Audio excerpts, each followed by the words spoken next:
Hindi ka nararapat dito! Sigaw ni Clarissa mula sa loob ng restaurant. Kita sa kanyang mukha ang pagdududa at galit.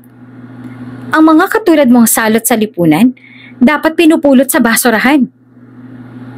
Nandito lang ako para makita ka. Mahinang tugon ni Pelita, pilit na pinipigil ang luha sa kanyang mga mata. Hindi niya akalaing magiging ganito ang kanilang pagtatagpo. Makita ako? Bakit? Sino ka ba? Matalim na tanong ni Clarissa. Hindi kita kilala. Hindi kita kailangan dito. Ang dumi-dumi mo! Clarissa, anak. Sinubukan ni Pelita na ipaliwanag ang sarili. Ngunit agad siyang pinutol ng kanyang anak. Anak? Huwag mo nga akong tawagin na ganyang paraan. Hindi kita ina. Nakakadiri ka. Lumapit si Clarissa at itinaas ang kanyang kamay na tila ba handa siyang itulak ito palabas. Hindi ko kailangan ng mga kwento mo. Lumayas ka na bago pa kita ipapatawag sa pulis. Sisirain mo pa ang araw ko. At ayoko na ng problema, ha? Huminga ng malalim si Pelita. Umaasang may puwang na sa puso ng kanyang anak para makinig. Bakit ba ganyan katigas ang puso mo, Clarissa? Hindi ba't lahat ng ginawa ko noon ay para sa'yo? Natawa naman si Clarissa. Hindi siya makapaniwala sa mga naririnig. Para sa akin? Para sa akin ba talaga? Eh bakit parang pulubi ka ngayon? Ni hindi mo nga maayos ang sarili mo.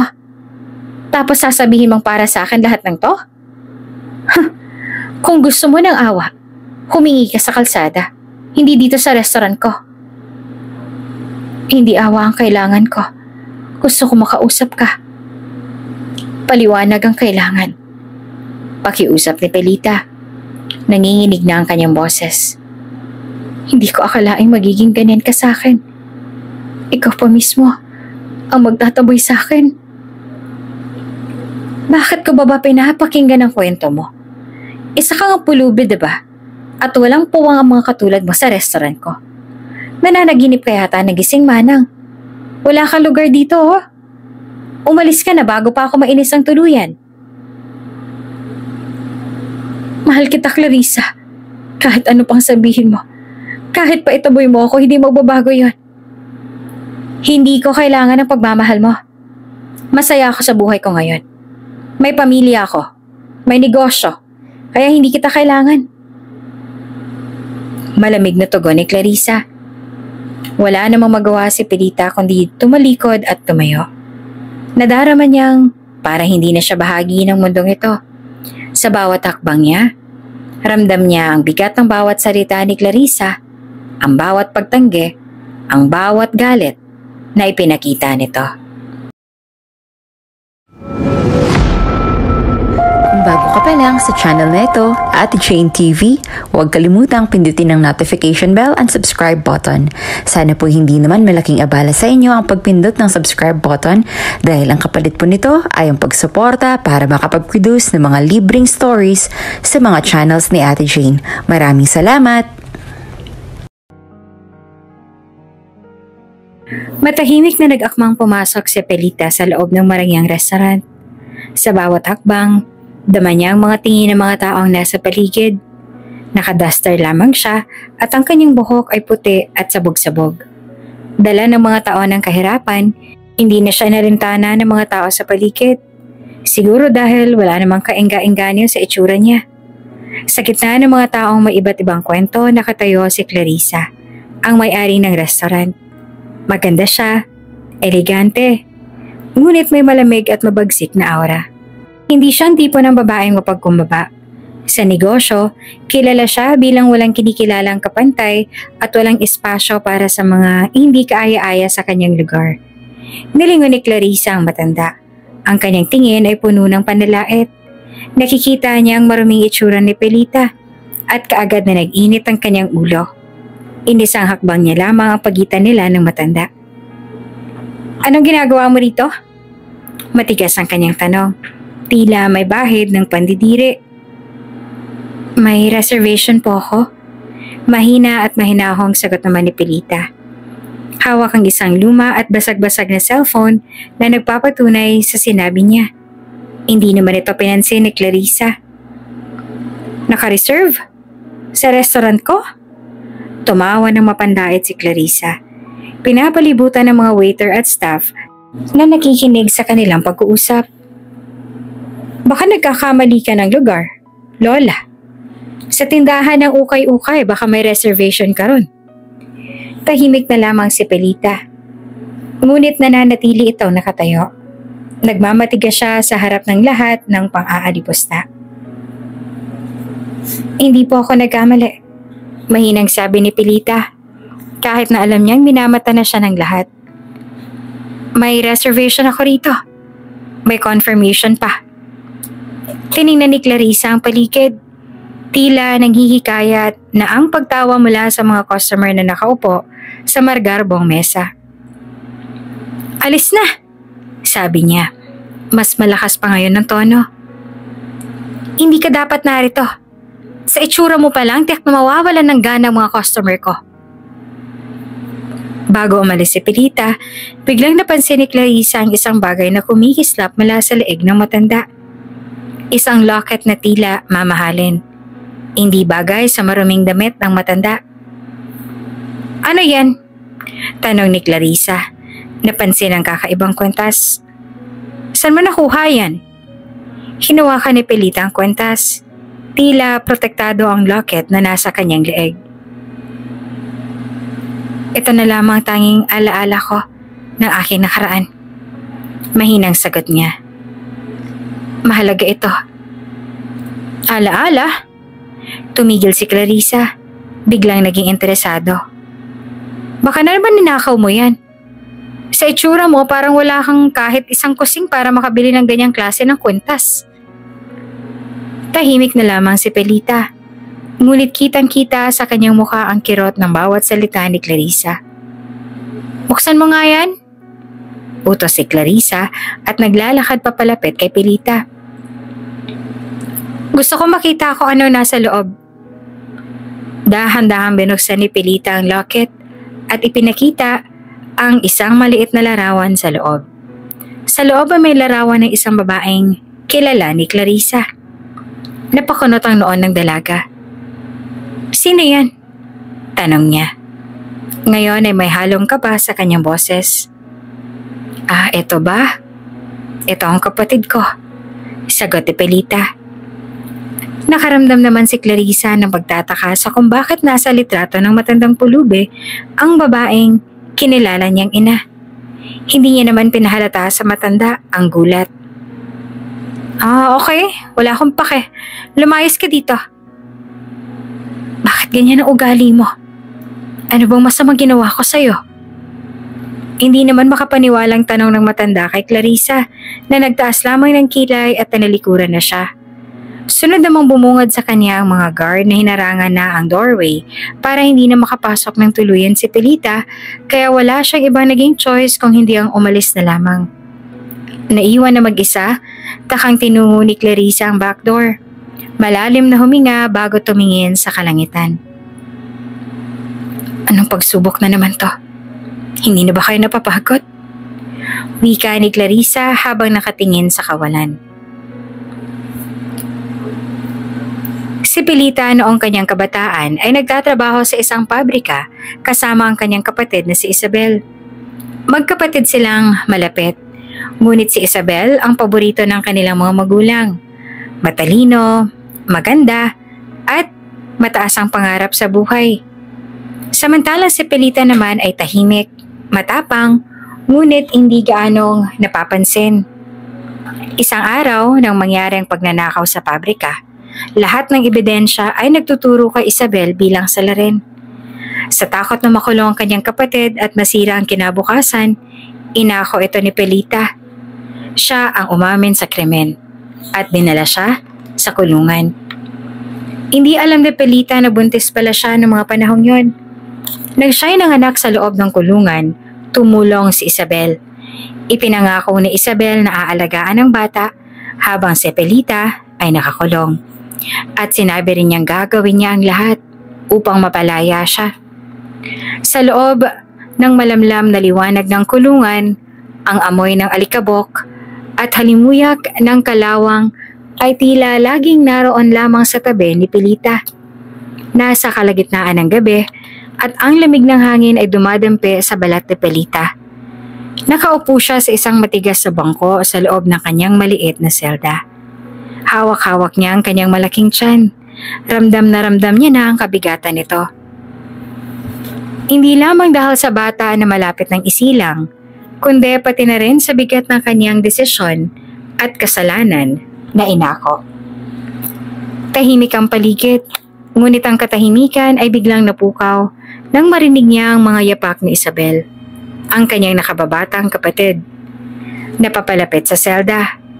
Bawat akbang ni Isabel ay tila ba naglalaman ng mabigat na damdamin, pagkabalisa, takot at matinding pagkakasala. Nang makalapit na si Isabel sa selda, tumigil siya saglit sa harapan ni Pilita. Tumingin siya sa kapatid niyang tila ba mas matanda pa ng 10 taon kesa sa dati niyang anyo. Ang dating masayahing mukha ni Pilita, ngayon ay napalitan ng bakas ng hirap at sakripisyo. Malapit na ako mga anak, Isabel. Malumanay na sambit ni Pilita, na tila kalmado ngunit may bahid ng pagkabahala. Hindi niya na kailangan pang ipaliwanag ang nararamdaman. Kitang-kita ito sa kanyang mga mata, ang mga mata ng isang inang hindi alam kung anong magiging kinabukasan ng kanyang anak. Si Isabel na mas bata ngunit mas matalino at palaging paborito ng kanilang mga magulang ay tumingin sa kanya. Hindi siya makatingin ng diretsyo, tila napipi ng damdaming hindi niya masabi. Pumasok siya sa kulungan na may daladalang pagkain, ngunit tila hindi naman iyon ang dahilan ng kanyang pagbisita ngayong gabi. Oo ate, alam ko. Mahinang sabi ni Isabel, pilit na itinatago ang panginginig ng kanyang boses. Hindi ko inakalang aabot tayo sa ganito. Nang marinig ang tinig ng kapatid, huminga ng malalim si Pilita. Hinaplos niya ang kanyang tiyan at nakangiti ng kaunti. Alam mo, kahit ganito ang nangyari, hindi ko pinagsisihan ang desisyon kong inako ang kasalanan mo. Napatigil si Isabel sa kanyang pag-aayos ng dalang pagkain. At parang bigla siyang nakaramdam ng mabigat na bagay na bumagsak sa kanyang dibdib. Alam niya ang bawat salita ni Pilita ay totoo.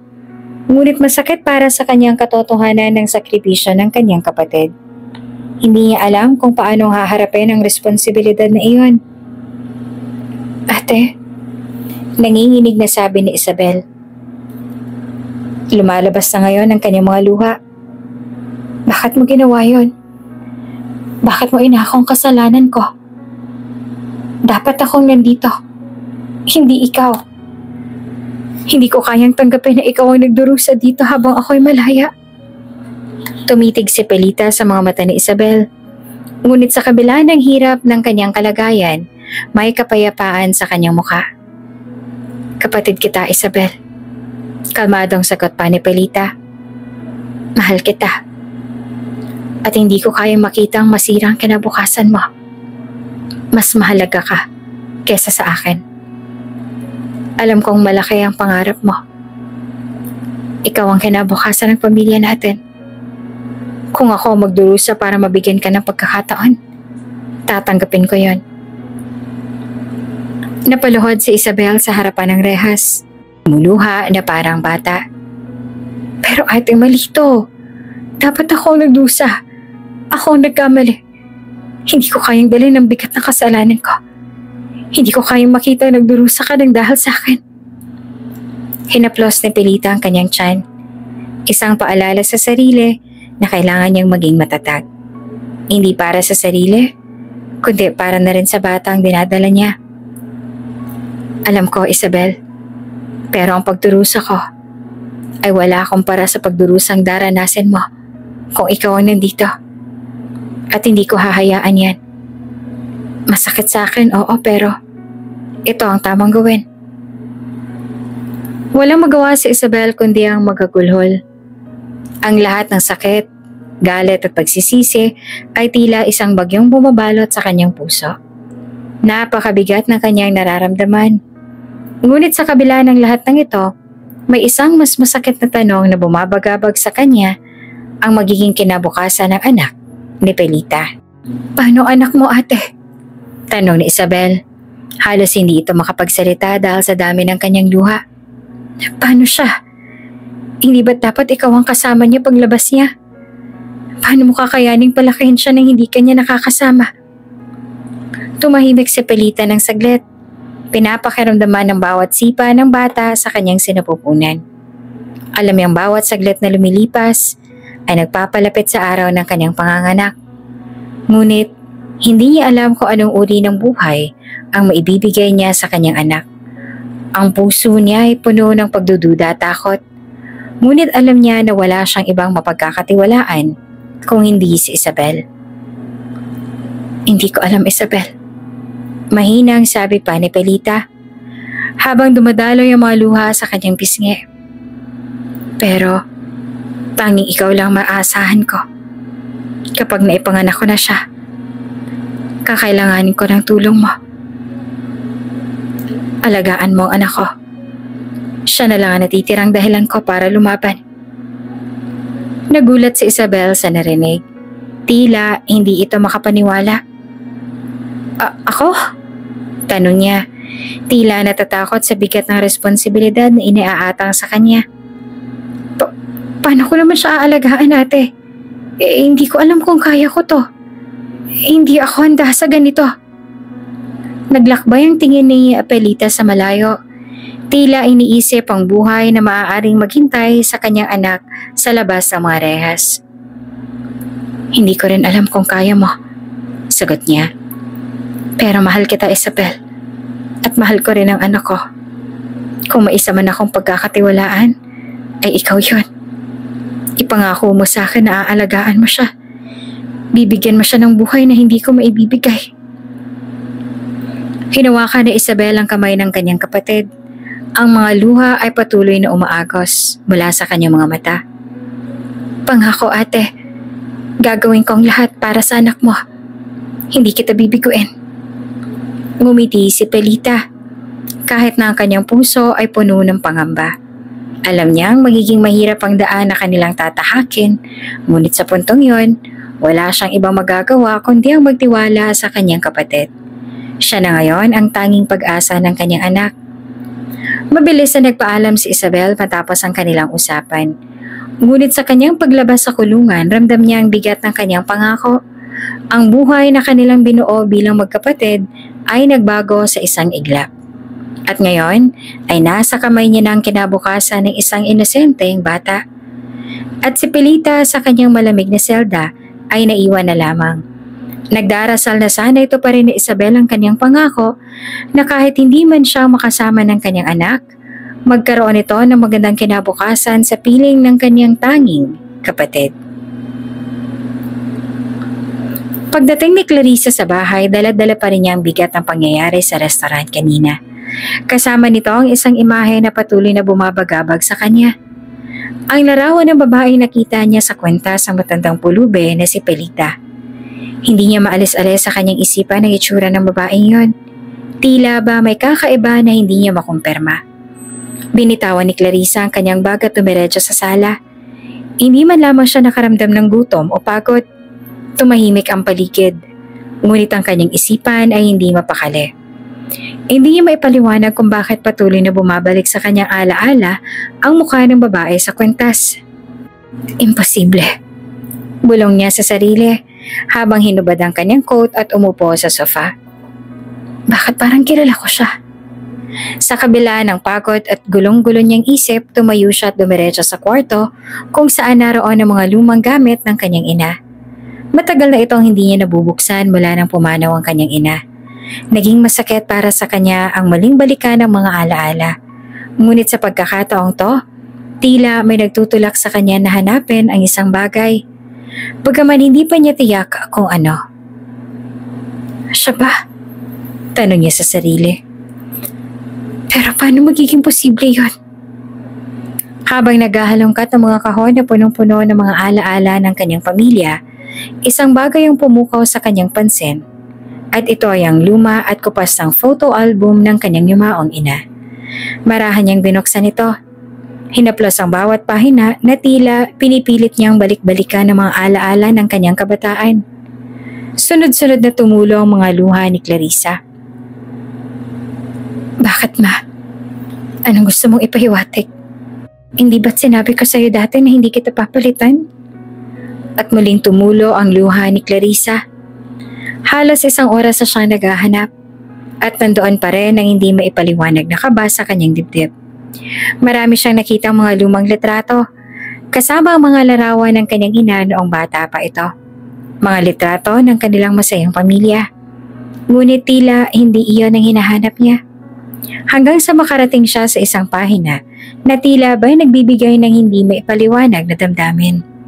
Pakiramdam na dapat niya talagang buksan ang isang pahina ng libro na lamang ang alikabok may sa susulat. Nang ibinalik niya ang kanyang tingin sa litratong yon, tumigil siya at biglang bumilis ang tibok ng kanyang puso. Nandito na siya. Hawak niya ng litrato na tila ba nagkokonekta ng lahat ng bagay sa kanyang isipan. Ano to? Bakit magkasama sila? Bakit meron si mama nito? Malakas na umihip ang hangin sa bintana. Mabilis namang napalingon si Clarissa dito at saka isinara. Sa tagal na rin ang halos ng panahon noong nawala ang ina ni Clarissa, ay halos nakalimutan na nga niyang itsura nito. Ang mapait na nakaraan, ang nakaraan na pilit ni Clarissa ang kinakalimutan. Ang litrato ay kuha noong bata pa ang kanyang ina, isang babaeng puno ng ngiti at saya.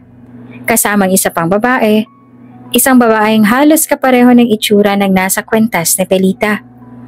Napatingin siyang mabuti sa larawan at doon ay unti-unting bumalik ang lahat ng alaala.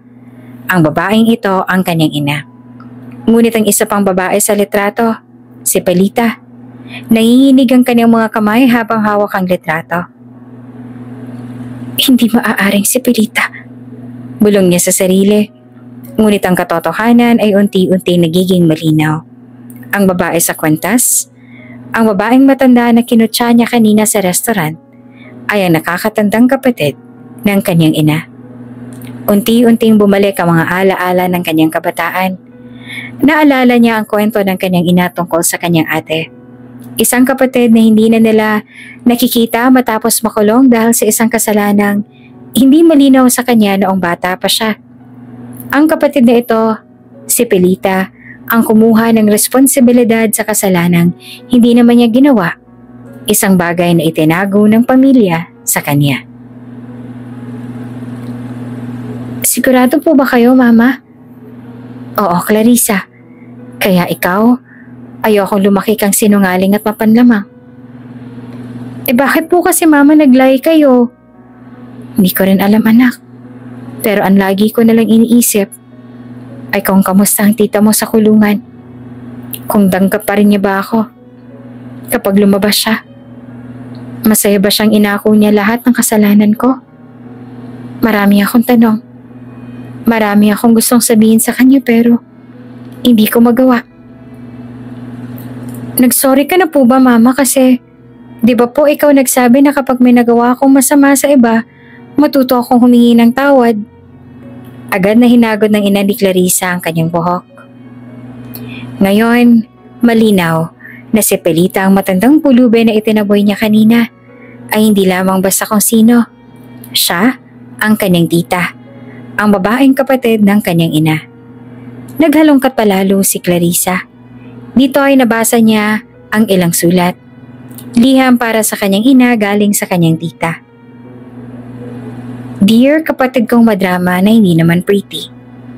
Pasensya na ako natagalan. Oo, ayos lamang ako dito. Kamusta siya? Pasensya na kamot, hindi ko siya nadadalaw. Pasensya kasi lumalaki akong wala sa tabi niya. Tanggap ko na. Kesa makita ka nagdurusa dito sa kalagayan ko, mas pipiliin ko na ako na lamang. Tumigil ka na sa kakahingi ng tawad. Matagal na kitang napatawad. Mag-umpisa tayo paglabas ko. From Pelita, ang ating mong maganda. Naluluha si Clarissa habang binabasa ang sulat. Hindi niya alam na ganito pala ang mga naging tagpo noong mga panahong wala pa siyang alam sa mundo kung hindi ang umiyak. Sa isang box ng kumpol na sulat ay napukaw ang atensyon ni Clarissa ang isang kulay pink na kumikinang na envelope. Dear madrama kong kapatid, kamusta si Clarissa? Birthday niya bukas. May itinabi akong pera sa bangko, gamitin mong panghanda. Miss na miss ko na yung anak ko. Kahit na malayo ako sa kanya, gusto kong maramdaman niyang mahal na mahal ko siya. Tanggap ko kung lumaki siyang ikaw ang kilalanin niyang ina. Sigurado naman ako na nasa mabuting kamay siya. Happy 8th birthday sa aking pinakamagandang anak. Sana'y lumaki siya ng maayos. Babalik ako. Babalikan ko kayo. Hanggang dito na lang. Ang sekto ng bantay dito sa selda, akala mo naman nakikipag-transaksyon ako ng illegal, napaka-OA. From ate mong pretty. Pretty annoying. Doon ay tuluyan ng sumabog ang utak ni Clarissa sa pagtataka. Mama? Ako ang anak? Ano ba talaga? Sunod-sunod na tanong ni Clarissa sa sarili habang hawak ang papel. Binalikan niya ang ibang sagot ng kanyang kinikilalang ina. Kaunti lang din lamang ang papel na nakukuha ang padala kaysa sa papel na ipinasa ng ina niya kay Perlita. Dear ate kong feeling pretty. Okay naman si Clarissa.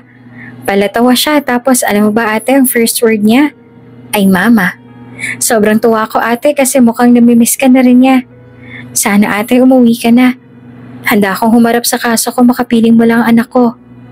Kasi ate hindi na bumabata si Clarissa. Ayoko naman na magkaroon siya ng sama ng loob pagtanda niya. Lalo na't hindi niya maintindihan pa kahit ipaliwanag ko. Papalakihin ko siya ng maayos ate. Ibibigay ko lahat ng gusto niya. Miss na rin kita. Sana'y magkasama na ulit tayo. Hanggang dito na lang ate Pelita. Magsusulat ako ng marami at ibibigay ko lahat sa'yo.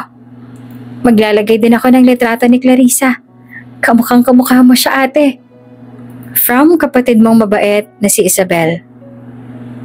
To Perlita. Address, City Jail. Durog kung durog. Hindi inaasahan ni Clarissa ang mababasa niya. Sumatotal, si Clarissa at ang kaninang babaeng halos itulak niya palabas ng restaurant ay magkadugo.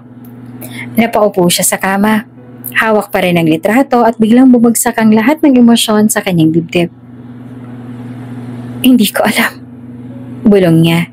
Nanginginig at patuloy na bumabalik ang alaala ng kanyang ginawa. Paano ko nagawa yun? Ang lahat ng pangyayari mula kanina, ang galit, ang pangungutya, ang pagtaboy niya kay Perlita, ngayon ay bumalik sa kanya ng mas malinaw. Si Pelita, ang babaeng inaakala niyang wala ng halaga, ang tunay na nagdala ng kanyang buhay. At hindi alam ni hindi siya nakapagpasalamat o nakapagpakumbaba man lamang sa babaeng ito. Sa halip ay pinahiya pa niya ito. Ngayon, ang tanging nasa isipan na lamang ni Clarissa ay kung paano niyang itatama ang lahat ng ito. Kinabukasan, hindi mapakali si Clarissa. Ang mga nangyari noong araw ay tila mga eksena ang hindi niya matakasan.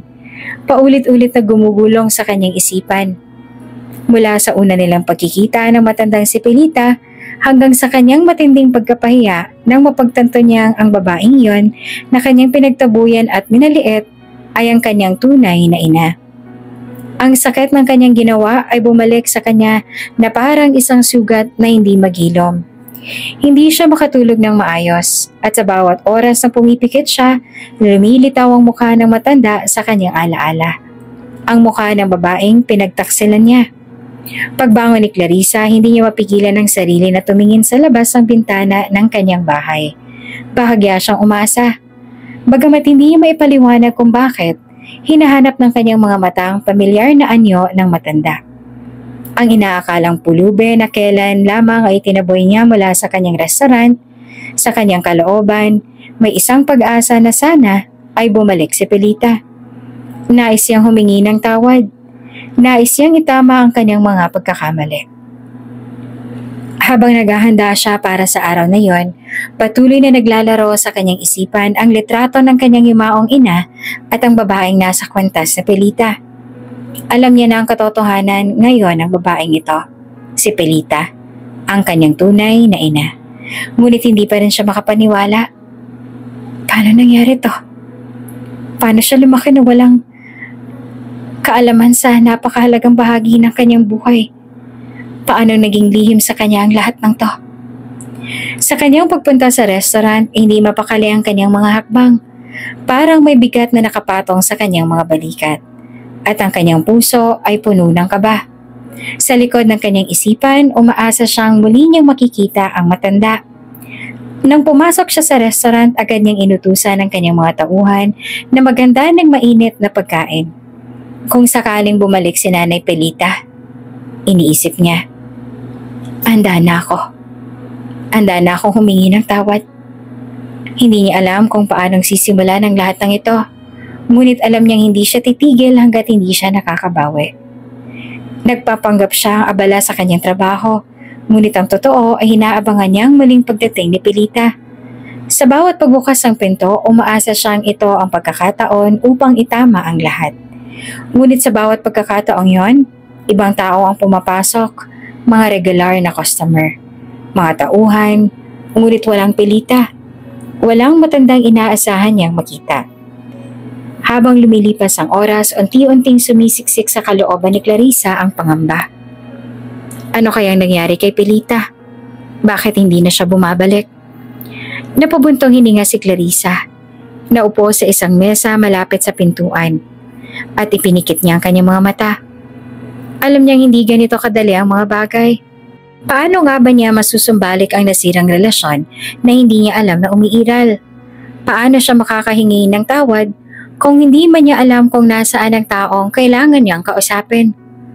Sa kabilang dako naman, si Pelita ay tahimik na nakaupo sa isang lumang bench sa tabi ng isang matandang puno sa parke. Ang lilim ng punong ito ang nagbibigay sa kanya ng kaunting ginhawa mula sa init ng araw. Mula sa kanyang kinauupuan, pinagmamasdan niya ang mga batang masayang naglalaro sa damuhan. Hinahabol ng kanilang mga ina. Isang masayang tanawin. Ngunit sa bawat halakhak ng mga bata at bawat ngiti ng mga ina, tila binabalot si Pelita ng lungkot.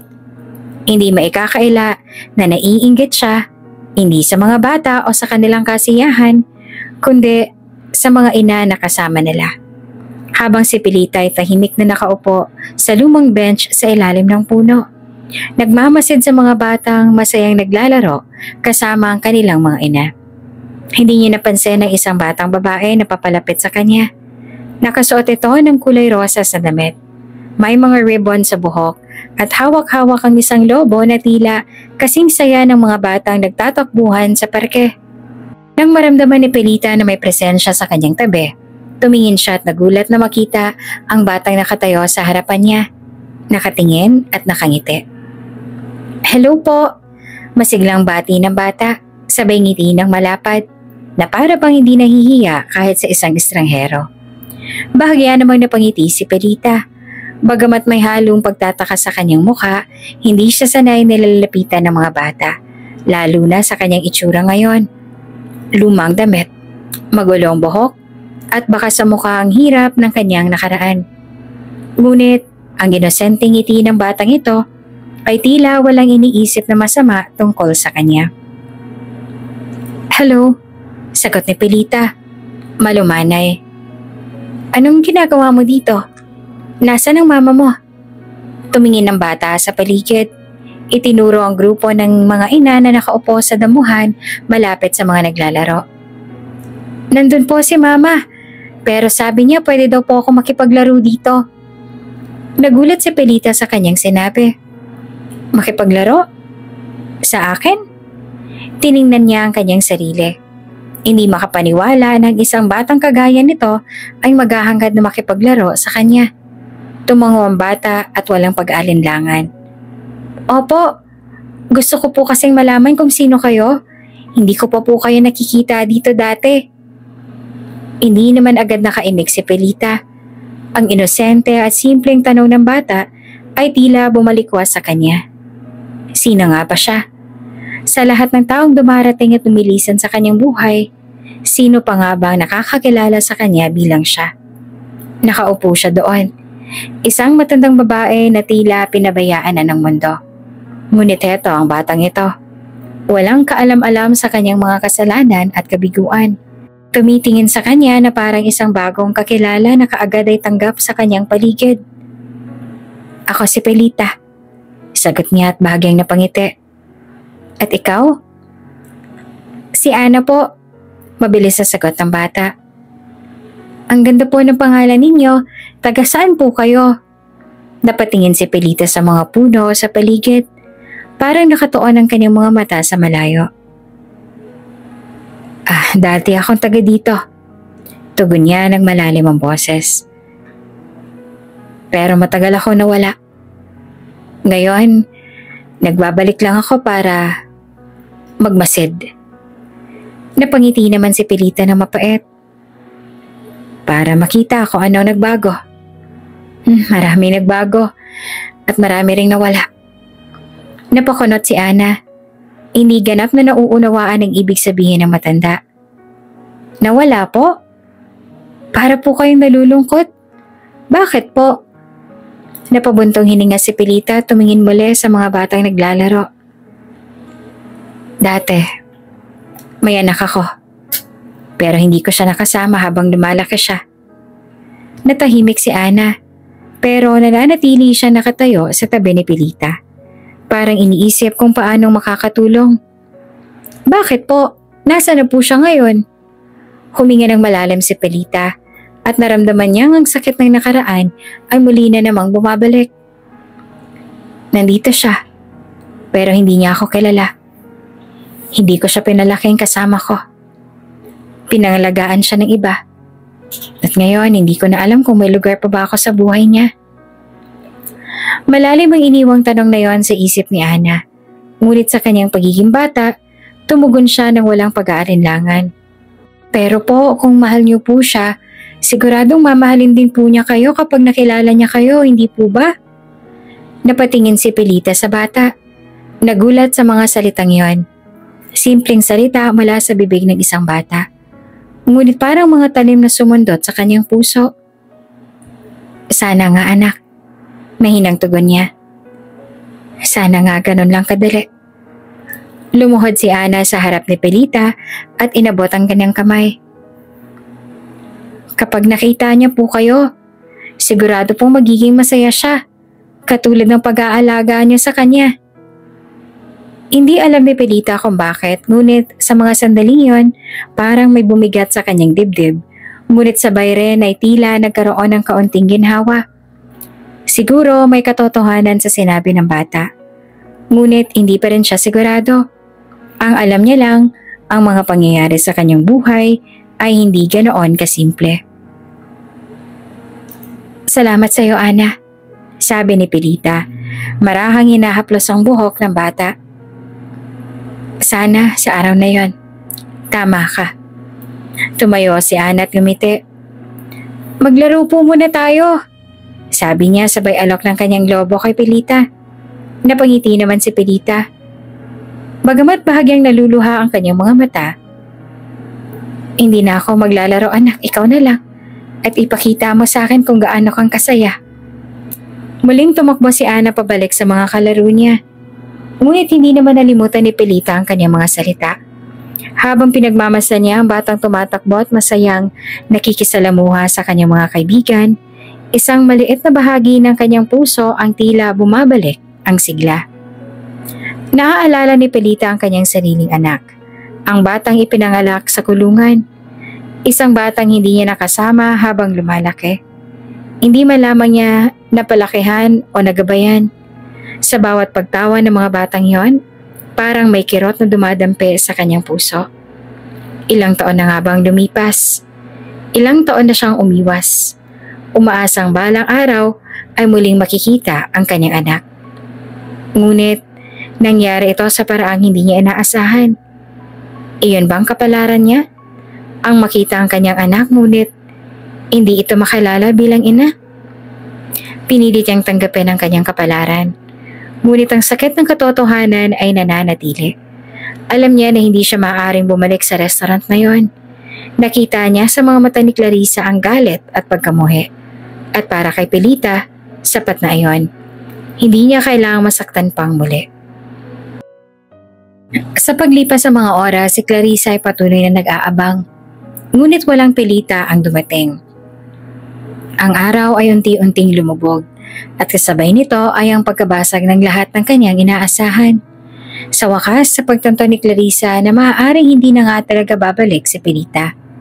Sa halip na makaramdam ng kaginhawaan, mas lalo lamang bumigat ang kanyang loob. Wala siyang magawa kundi isipin ng mga posibilidad, ang mga bagay na maaaring mangyari kung hindi siya naging masyadong mapagmataas, kung hindi niya hinusgahan si Pelita agad-agad. Siguro kung naging mas maingat siya sa kanyang mga salita, kung naging mas mapagbigay, hindi sana ganon ang nangyari. Sa isang iglap, nagdesisyon si Clarissa. Hindi siya maaaring maghintay na lamang. Kailangang hanapin niya si Pelita. Kailangang malaman niya kung saan ito nananatili. Kung may ligtas ba itong lugar na matutuluyan. Hindi niya kayang bitawan ng posibilidad na makita niyang muli ang kanyang tunay na ina.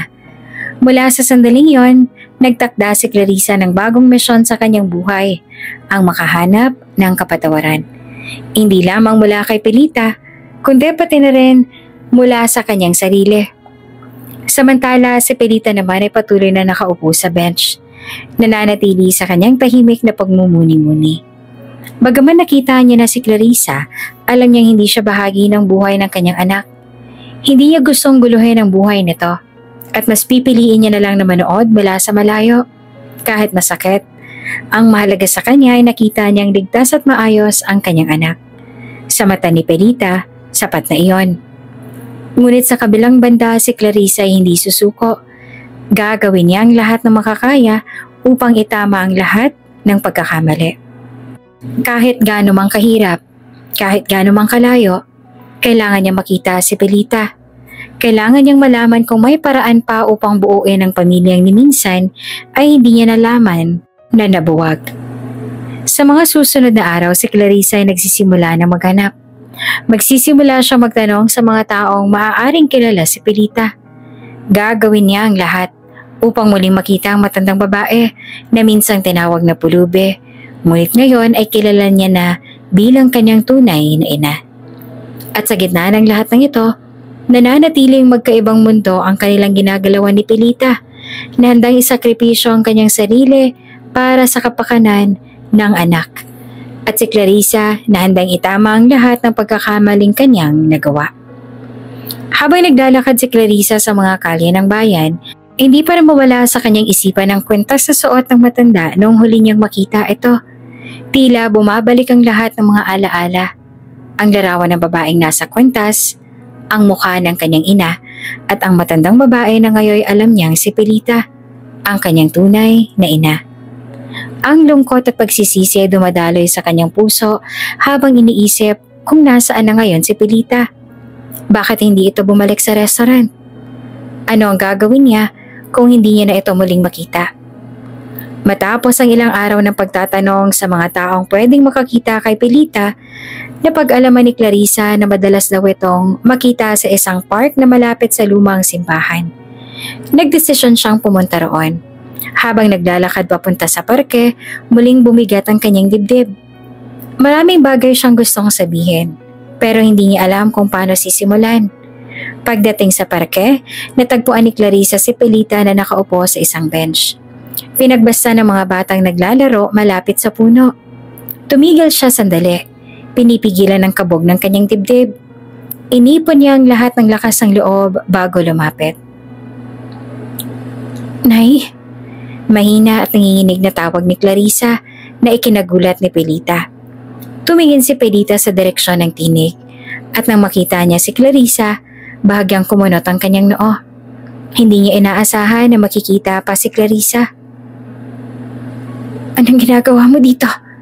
Tanong ni Pelita, malamig ang tono. Huminga ng malalim si Clarissa, pilit na pinipigil ang pagluha. Oops! May break muna. Gusto mo bang ma-shoutout dito sa channel ni Ate Jane? Mag-comment lang ng lesson you learned from the latest story uploaded. Dahil pipili kami ng isang best comment of the day para i-shoutout sa susunod na upload. Kaya huwag kalimutang mag-iwan ng lesson you learned after you watch this video. Maraming salamat! Shoutout nga pala sa ating tagapakinig na sina Jenny Pacampara, at Elisa Heredia Calianta. Maraming salamat po sa pakikinig. Hanggang sa muli. Nay, gusto ko pong humingi ng tawad. Mali po ako. Hindi ko po kayo nakilala agad.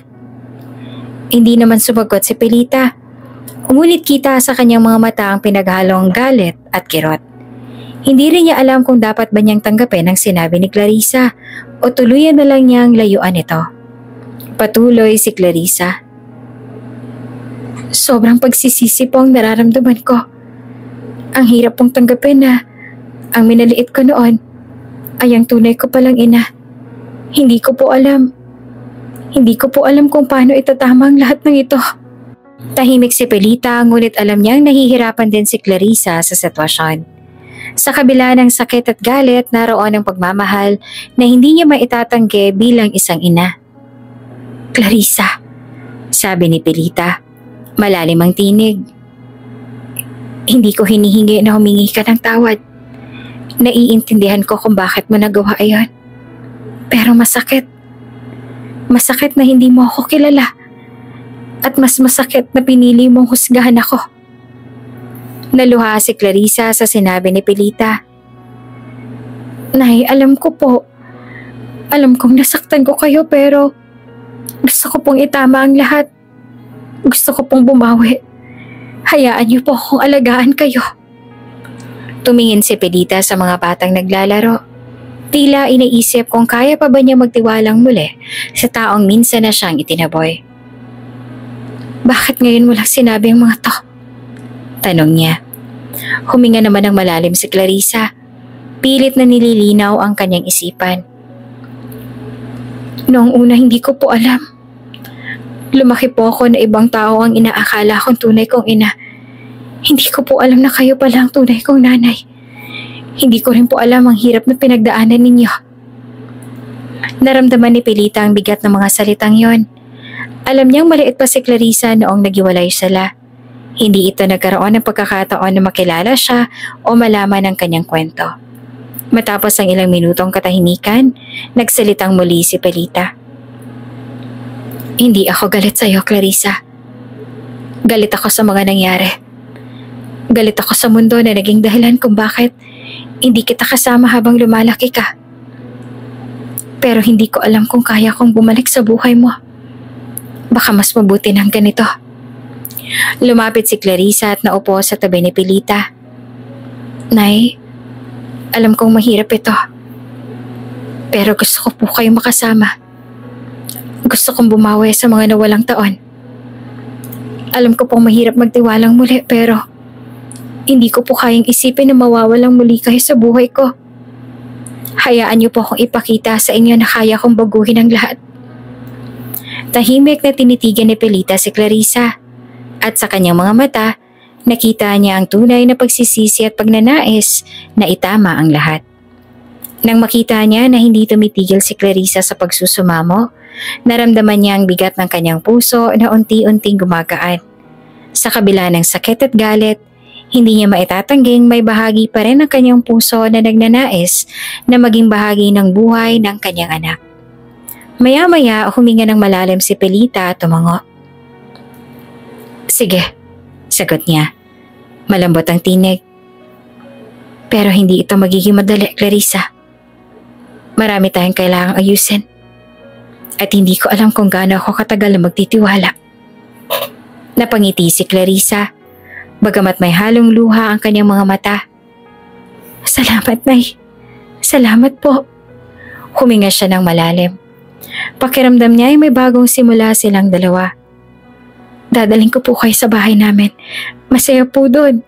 May mga anak na ako at maganda po ang magiging buhay ninyo. Sa paglipas ng ilang araw, matapos ang matagal na panahon ng pagkakalayo, nagpa siya si Clarissa na bumawi sa kanyang ina, si Pelita. Nais niyang iparamdam sa kanyang ina ang kanyang pagsisisi at pagmamahal. Kaya isang umaga, niyaya niya itong lumabas at magbonding. Bagamat matagal nang hindi sila nagkakaroon ng pagkakataon na magkasama ng ganito, ramdam ni Clarissa na kailangan nila ng oras upang bumawi sa mga nawalang pagkakataon. Sa kanilang unang pagsasama muli bilang mag-ina, nagdesisyon si Clarissa na dalhin si Pelita sa mga lugar na alam niyang magbibigay saya sa kanilang dalawa. Unang-una sa listahan ay ang isang tahimik na parke sa labas ng lungsod, isang lugar kung saan maaari sila makapag-usap ng malaya at sariwa ang hangin. Naaalala pa ni Clarissa noong bata siya, madalas silang magtungo sa ganitong mga lugar ni Pelita upang maglaro at magsaya. Pagdating nila sa parke, dahang-dahang inakbayan ni Clarissa ang kanyang ina habang sila'y naglalakad sa mga landas na napapalibutan ng mga matatayog na puno at makukulay na bulaklak. May kagalakan sa puso ni Pelita at ramdam ni Clarissa ang bigat ng kanyang naging desisyon noon na hindi pakinggan ng kanyang ina. Napuno naman ang katahimikan ng paligid pero sa bawat hakbang parang unti-unting bumabalik ang dati nilang samahan. Ang tagal na rin, ma. Simula nung ganito tayo. Wika ni Clarissa habang sinusulya pa ng mukha ni Pelita na tila bumabalik ang saya mula sa kanyang mga alaala. Ngumiti si Pelita. Oo nga anak, matagal na. Pero masaya ako na nandito ka ulit sa tabi ko. Pagkatapos sila maglakad-lakad sa parke, nagpunta sila sa isang kilalang kainan sa lungsod. Ang mga alaala ng dating simpleng mga hapunan nila ay bumalik kay Clarissa. Kaya nais niyang gawing espesyal ang araw na iyon. Umorder siya ng mga paboritong pagkain ni Pelita, mga pagkain na madalas nilang pagsaluhan noon ngunit hindi na nila nagagawa sa mahabang panahon. Habang kumakain, napansin naman ni Clarissa na tahimik si Pelita, tila iniisip ang kanilang mga pinagdaanan. Ma, alam kong hindi naging madali ang lahat sa atin. Patawarin mo ako sa lahat ng mga pagkakamali ko. Mahinang sabi ni Clarissa. Bumuntong hininga si Pelita bago tumugon. Walang ina na hindi nagpapatawad sa anak, Clarissa. Pero ang mahalaga ngayon ay narito tayo. Magkakasamang muli. Ramdam ni Clarissa ang pagmamahal at pagpapatawad mula sa kanyang ina. At sa puntong iyon, naisip niyang tama lang na dalhin si Pelita sa mga lugar na may magandang tanawin upang kahit papaano ay mapawi ang lungkot at hirap na dinanas ng kanyang ina. Pagkatapos ng kanilang pagkain, dinala ni Clarissa si Pelita sa isang tanawin sa tabi ng dagat. Doon, habang pinagmamasdan ng paglubog ng araw, nagkwentuhan sila tungkol sa mga masayang alaala noong bata pa si Clarissa. Naaalala mo ba, ma? Nung nagtuturo ka sa akin lumangoy dito sa dagat? Tanong ni Clarissa habang pinagmamasdan ng alon. Oo, parang kahapon lang. Sabi ni Pelita habang nakangiti. Hindi ko akalaan ganito na tayo ngayon. Magkakasama ulit sa tahimik at maganda. Tila nawala lahat ng alitan at mga sugat ng nakaraan sa kanilang pag-uusap. Sa mga pagkakataong to na-realize ni Clarissa na kahit gaanong kahirap ang kanilang mga pinagdaanan, ang pagmamahal ng isang ina ay laging nandyan. Handang patawarin at tanggapin muli ang anak. Si Clarissa naman ay ramdam ang kaligayahan sa kanilang pagsasamang muli, habang si Pelita naman ay puno ng pasasalamat na muling nakasama ang kanyang anak. Natapos ang araw na puno ng halakhak at kwentuhan, ngunit alam ni Clarissa na ito pa lang ang simula ng kanilang pagbabalik loob sa isa't isa. Nagplano pa siya ng maraming bagay. Gusto niyang ipasyal si Pelita sa mga lugar na matagal na nilang hindi napupuntahan. Mga lugar na minsan ay naging parte ng kanilang buhay. Habang sila'y pauwi, isang magaan na pakiramdam naman ang bumalot kay Clarissa. Alam niyang hindi na nila maibabalik ang lahat ng oras na nawala. Ngunit mahalaga ang bawat sandali na meron sila ngayon. Sinuong niya ang pagkakataong ito na bumawi sa kanyang ina at itama ang lahat ng pagkakamali. Sa pag-asang ang mga darating na araw ay magiging mas masaya at puno ng pagmamahal. Ang mag-ina ay umuwi ng magaan ang loob at ang kanilang unang araw na muling magkasama ay nagsilbing bagong simula ng masayang pagsasama. Isang araw na puno ng pagpapatawad, pagmamahal, at mga pangakong hindi na mauulit ang mga pagkakamali ng nakaraan. Dinala ni Clarissa si Pelita sa kanilang bahay. Malaki ang tahanan nila at may maayos na kwarto na inihanda niya para sa ina. Nais niyang bumawi sa lahat ng pagkukulang at pagtrato ng masama noon. Ipinakilala niya si Pelita sa kanyang asawa at mga anak. Noong una, tila masayang lahat. Malugot na tinanggap ng mga bata si Pelita. Nagbigay pa nga ng mga yakap at halik. Subalit hindi nagtagal, napansin ni Pelita ang kakaibang pakikitungo ng asawa ni Clarissa. Tuwing sila'y magkasama lamang, malamig at matalim ang tingin nito sa kanya. Hindi kagaya ng ipinapakita nito kay Clarissa at sa mga bata. "Maaayos po ba kayo dito, Nay Pelita?" tanong minsan ni Clarissa. Ngunit bago pa man makasagot si Pelita, dumating ang kanyang asawa at nagsalita ng may lamig sa boses. "Siguro naman hindi na kailangang palamunin pa ng sobra-sobrang isang pulubi dito. Hindi ba, Clarissa?" Napatingin si Pelita sa lalaki. Ang tono ng boses nito, ang malamig na trato parang pamilyar sa kanya. Agad niyang napagtanto na ito ang pinagmula ng asal ni Clarissa noong una. Hindi niya ito sinabi kay Clarissa upang hindi na lumala ang sitwasyon. Ngunit sa loob niya, alam niyang hindi magtatagal bago lumabas ang tunay na kulay ng lalaki. Matapos magpasya si Pelita na manatili sa bahay ng kanyang anak na si Clarissa, nagsimula ang isang bagong kabanata sa kanyang buhay. Isang kabanata ng pagsasakripisyo, pagtitiis, at hindi inaasahang kalungkutan. Bagamat masaya siyang muling makasama ang kanyang anak, ang asawa ni Clarissa ay tila ba may ibang plano para sa kanya. Hindi sila nagkakalala ng masinsinan noong mga bata pa si Clarissa, kaya't malayo ang loob ng lalaki sa matanda. Ngunit sa harap ni Clarissa, lagi itong maayos ang pakikitungo. Sa unang linggo ng pamamalagi ni Pelita sa bahay, binibilhan siya ng asawa ni Clarissa ng mga bagay, mga damit, pagkain at mga gamit na tila nagpapakita ng malasakit. Madalas ay may regalo siyang iniaabot kay Pelita at sa bawat bigay ay sinasabing, "Ito, para sa'yo. Gusto ko maging komportable ka rito." Naiisip ni Pelita na baka totoo ang mabuting intensyon ng lalaki. Ngunit kalaunan ay natuklasan niya ang likod ng maskarang mabait nito. Sa tuwing wala si Clarissa, nagbabagong ugali ng kanyang asawa. Hindi na siya magalang. Hindi na nagbibigay ng respeto. Sa halip, nagiging malamig, mapang-insulto at puno ng galit. Isang araw habang nasa trabaho si Clarissa, lumapit ang lalaki kay Pelita habang nakaupo ito. Sa mesa, tahimik na umiinom ng tsaa. "Hindi ko alam kung paano mo nakumbinsi si Clarissa na bumalik sa buhay niya," sabi ng lalaki. Walang pakialam sa nararamdaman ni Pelita.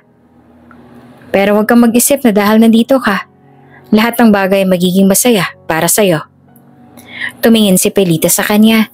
Nananatiling kalmado kahit naramdam niya ang bawat galit na salita. Alam niyang hindi siya welcome sa bahay na ito, ngunit wala siya magawa. Si Clarissa, ang kanyang anak, ay naroon at wala na siyang ibang hangarin kundi ang makasama ito hanggang sa huli. "Hindi ako nandito para magdulot ng gulo," sabi ni Pelita, tahimik at mahinahon. "Nandito ako para makasama ang anak ko. Kung ano man ang iniisip mo, mali yun." Ngunit ngumiti lamang ang lalaki, isang ngiting malamig at mapanghamak. "Kahit anong gawin mo, hindi mo mababago ang isip ko. Alam ko ang laro mo. Hindi mo ako madadaan sa pagiging tahimik at mabait." Mula noon, nagsimula na magpatuloy ang pag-iinsulto ng asawa ni Clarissa. May mga araw na bigla siyang papasok sa kwarto ni Pelita para maghanap ng pagkakamali. Kapag naglilinis si Pelita, lagi niyang sinasabi na hindi tama ang kanyang ginagawa. Kapag nagluluto si Pelita para sa kanilang lahat, lagi itong nagrereklamo na hindi masarap o hindi naaayon sa gusto niya. Isang gabi, habang abala si Pelita sa paghuhugas sa mga plato, lumapit ang lalaki sa kanya. "Dapat ka na lang sigurong bumalik sa kung saan ka nababagay," sabi nito. "Hindi mo ba nakikita? Hindi mo na kailangan dito." Pero kailangan ako ng anak ko," sagot ni Pelita. Pilit na itinatago ang sakit. "Hindi ko siya iiwan." Ngunit lumapit ang lalaki at bumulong sa kanya. "Akala mo ba talaga na kailangan ka niya? Isa kang pabigat, Pelita. Pinagbigyan ka lang niya kasi naaawa siya sa'yo. Kaya kung ako sa'yo, Umalis ka na habang maayos pa ang lahat. Tiniis ni Pilita ang bawat salita, bawat sakit na hatid ng mga banta ng lalaki. Ngunit hindi siya kailanman sumuko. Para sa kanya, mas mahalaga ang manatili sa tabi ni Clarissa kahit na ang kapalit nito ay ang araw-araw na pang-aabuso ng asawa ng kanyang anak. Hindi niya hahayaan na ang pagkikitang muli ni Clarissa ay masira ng anumang galit o sama ng loob. Isang araw habang abala si Clarissa sa trabaho, lumapit muli ang asawa niya kay Pilita. Bakit ka ba nagpapasakop? Hindi mo ba kayang lumaban? Tanong ng lalaki. Tila sinusubukang sundutin ang matagal ng pagtitimpi ni Pilita. Ngunit nananatiling kalmado si Pilita. Hindi ako nandito para lumaban. Nandito ako para sa anak ko. Nang marinig iyon, tumawa ng mapakla ang lalaki. Anak mo? Anong klaseng ina ka ba? Iniwan mo siya noon, hindi ba? Kaya anong karapatan mo na bumalik ngayon? Sumakit ang dibdib ni Pilita sa bawat mapait na katotohanan na ibinabato ng lalaki. Pero alam niya na wala siyang ibang pagpipilian, kundi ang manatili at magtiis. Gusto niya makabawi sa anak niya. Kahit hindi ito alam ng asawa ni Clarissa, batid ni Pilita na ito na lamang ang tanging paraan para manumbalik ang nasirang relasyon nila ng kanyang anak. Lumipas ang mga linggo, mas lalong lumala ang mga pagtrato ng asawa ni Clarissa kay Pilita. Minsan ay iniiwan siyang mag-isa sa bahay, walang pagkain at walang mga gamit. Sa kabila nito, nananatili pa rin si Pilita. Nagpapanggap siyang wala siyang naririnig o nakikitang masama, basta't alam niyang magkasama pa rin sila ni Clarissa. Pagdating ni Clarissa tuwing gabi, hindi naman umiimik si Pilita. Nagsisimula siyang umiti, tinatago ang lahat ng sakit at nararamdaman mula sa asawa nito. Pinipilit niyang hindi masira ang magandang relasyon na muli nilang binuo ng kanyang anak. Pero may mga gabing hindi mapigilan ni Clarissa na mapansin ang tila pagod at lungkot sa mukha ni Pilita. Ma, ayos ka lang ba? Tanong ni Clarissa minsan nang mapansin niyang tila laging tahimik si Pilita kapag nasa bahay sila ng asawa niya. Ngumiti lamang si Pilita at sinabing, Oo anak, maayos lang ako. Basta't kasama kita, ayos lang ako. Ngunit sa kabila ng mga salita niyang yon, alam ni Pilita sa kanyang puso na hindi siya tunay na masaya. Ramdam niya ang distansya ng asawa ni Clarissa. Ang malamig na pagtrato nito sa kanya, gayon pa man ay mas pinili niyang tiisin ang lahat ng iyon para lamang makasama ang kanyang anak. Hindi niya alam kung kailan niya kayang tiisin ang ganitong sitwasyon. Ngunit sa bawat oras na magkasama sila ni Clarissa, tuwing kasama nila ang mga anak ng babae, nagiging dahilan niyon para patuloy siyang manatili. Mahal niya si Clarissa at kahit anong sakit ang nararanasan niya mula sa asawa nito, hindi siya aalis. Handa siyang magtiis. Handa siyang isakripisyo ang lahat para lamang hindi sila magkahiwalay muli. Ngunit sa kanyang puso, alam ni Pilita na may hangganan ang lahat. Naiwan si Pilita kasama ang asawa ni Clarissa. Si Pilita ay nakaupo sa sala, tahimik na nagbabasa ng isang lumang aklat na nahanap niya sa bahay. Walang imika ng dalawa. Ngunit naramdaman ni Pilita ang malamig na presensya ng lalaki na naglalakad-lakad sa paligid niya na tila may iniisip. Maya-maya huminto ang lalaki at humarap kay Pilita. Alam mo, panimula niya, malamig ang boses. Hindi ko kailanman maintindihan kung bakit pinilit ka pang dalhin ni Clarissa dito. Nag-angat ng tingin si Pilita mula sa aklat at tinitigan ang lalaki. Ngunit hindi siya sumagot. Patuloy ang lalaki. Palamunin ka lang dito. Hindi mo ba napapansin? Para kang pabigat sa lahat ng ginagawa namin. Maayos ang buhay namin bago ka pa dumating eh. Naramdaman ni Pilita ang dagok ng mga salita. Hindi naman iyon ang unang beses na nakatikim siya ng pang-iinsulto mula sa asawa ni Clarissa. Pero ngayon, tila mas matindi ang kanyang sinasabi. Pilit niyang iniwasan ang makipagtalo. Ngunit ang susunod na sinabi ng lalaki ay nagpakulo ng kanyang dugo. Pulubi ka pa rin sa tingin ko, dugtong ng lalaki. Ngayon ay nakatayo na sa harapan niya. At kahit na ina ka ni Clarissa, Hindi ko makikita ang dahilan para itrato kang espesyal. Alam mo, dapat noon palang hinayaan na lang kitang manatili kung saan ka nababagay sa lansangan. Napatingin si Pelita sa kanya. Ramdamang bigat ng galit sa kanyang dibdib. Ngunit sa halip na magsalita, pinilit niyang manatiling kalmado. Ang damdaming ito ng pagiging maliit at walang halaga ay hindi na bago sa kanya. Pero masakit pa rin marinig ang ganoong mga salita mula sa lalaking ito, ang asawa ng kanyang anak. Hindi ko hiniling na dalhin ako ni Clarissa dito. Sagot ni Pelita. Pilit na pinapanatili ang kalmado ng kanyang boses. Gusto ko lang makasamang anak ko. Hindi ko kailanman nais maging pabigat. Ngunit hindi iyon naging sapat para patigilan ng lalaki. Lumapit pa ito sa kanya. Ngayon ay mas malapit na. At halos naramdaman na ni Pelita ang galit na namumuo sa katawan ng lalaki. Makakasama ang anak mo? Akala mo ba basta-basta mo mapapatawad ang lahat ng kasalanan mo sa pamamagitan ng simpleng paghingi ng tawad? Tingnan mo ang itsura mo. Sirang-sira na ang buhay mo. At ngayon, pilit kang humihingi ng awa. Napatingin si Pelita sa mga mata ng lalaki. At doon niya nakita ang matinding hinanakit at galit na tila matagal nang dinadala nito.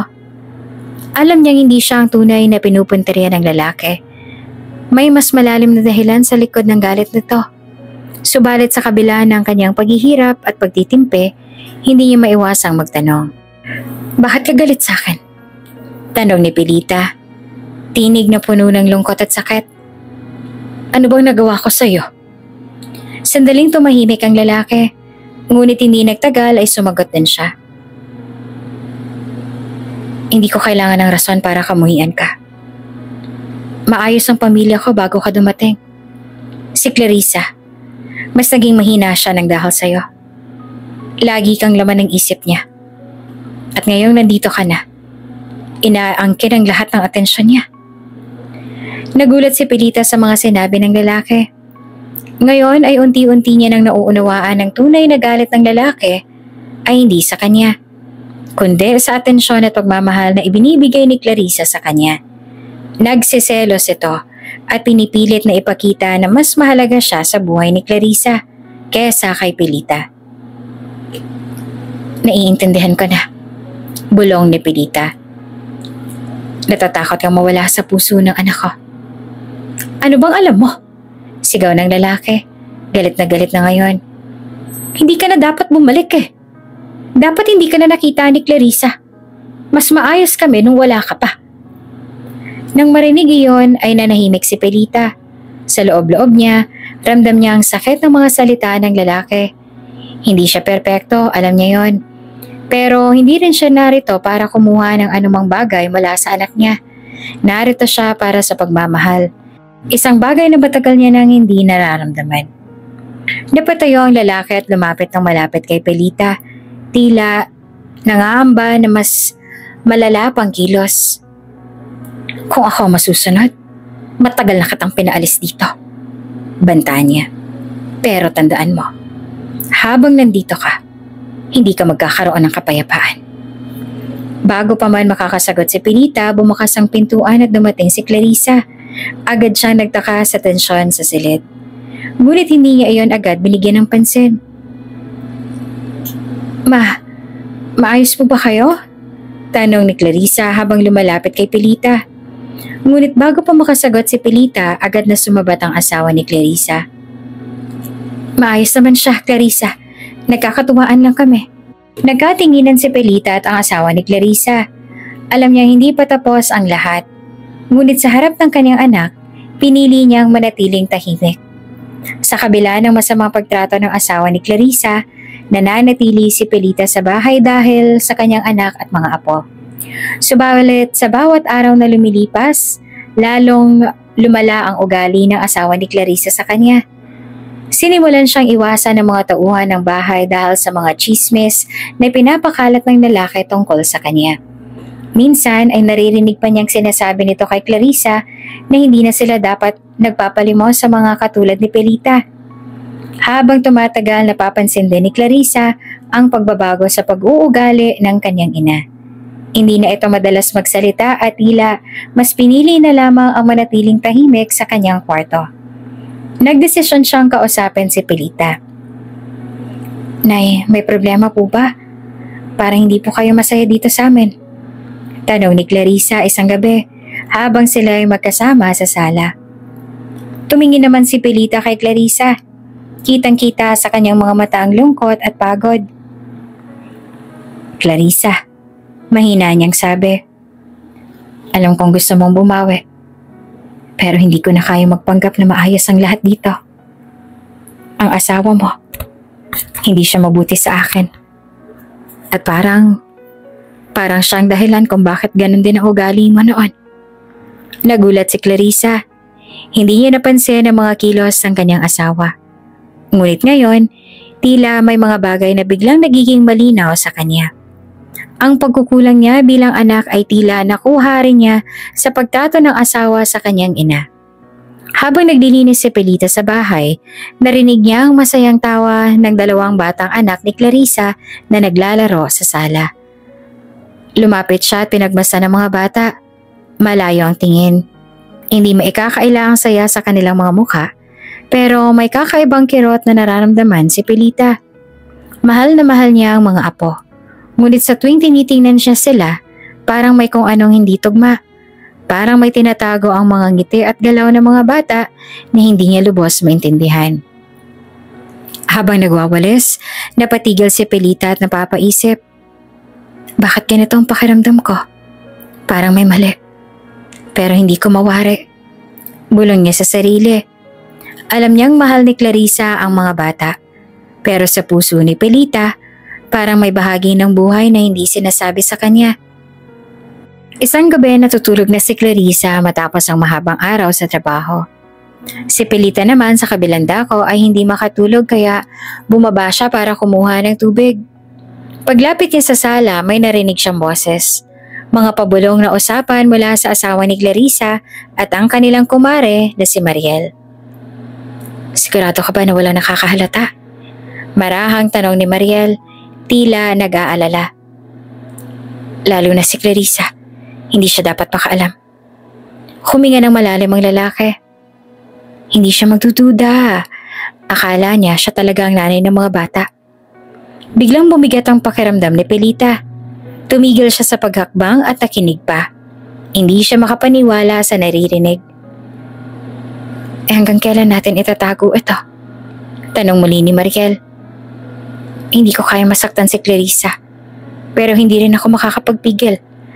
Ako ang tunay na ina ng mga bata. At alam mo yon. Napaatras si Pilita.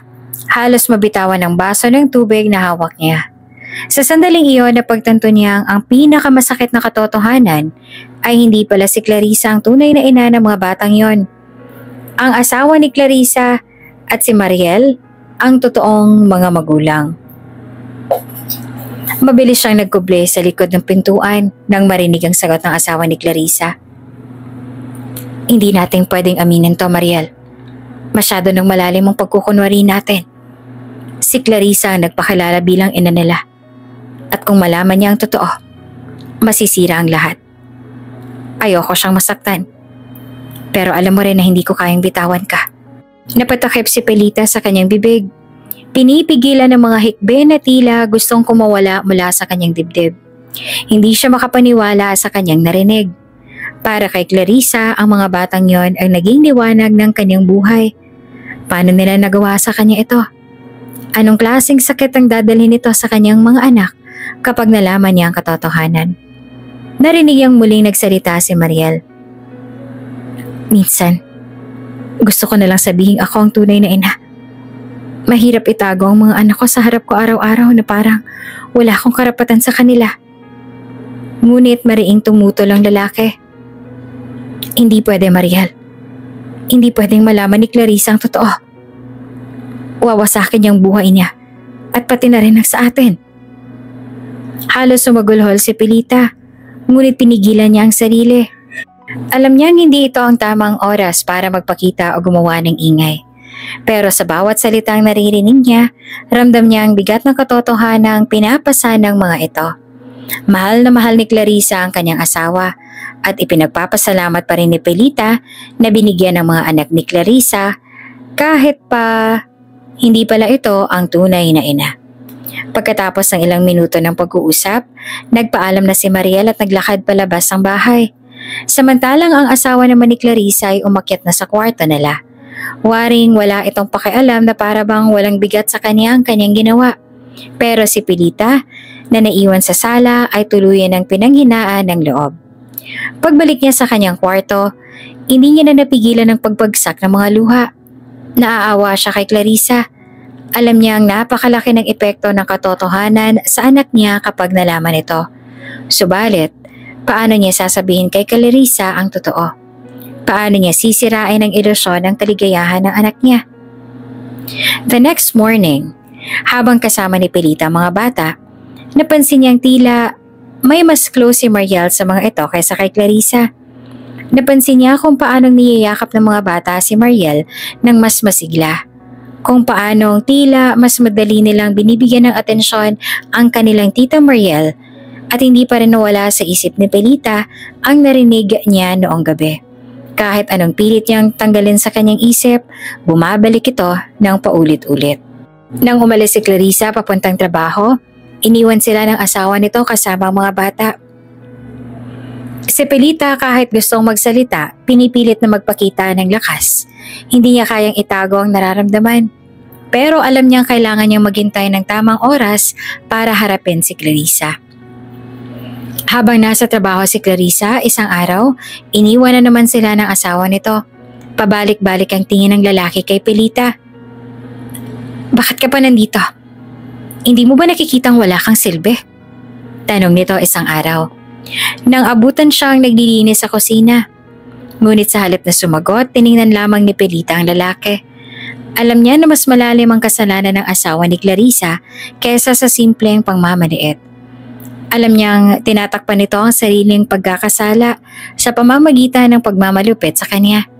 Pero hindi siya nagpadala. Hindi mo kailangang gawin to. Marahang sabi ni Pelita. Alam ko ang totoo. Hindi ko sasabihin kay Clarissa. Pero sana sa sarili mo, magpakatotoo ka. Nagulat ang lalaki sa sinabi ni Pelita. Napabuntong hininga siya. Ngunit binaliwala pa rin ito. Bakit naman ako magpapakatotoo? Wala kang magagawa. Hindi ka nila paniniwalaan. At alam mo rin yan. Bulong nito bago siya iniwan. Sa bawat araw na lumilipas, mas lalong naging malinaw kay Pelita ang katotohanan. Nakikita niyang hindi tunay ang pamilya na binubuo ng asawa ni Clarissa at ng kanilang kumare.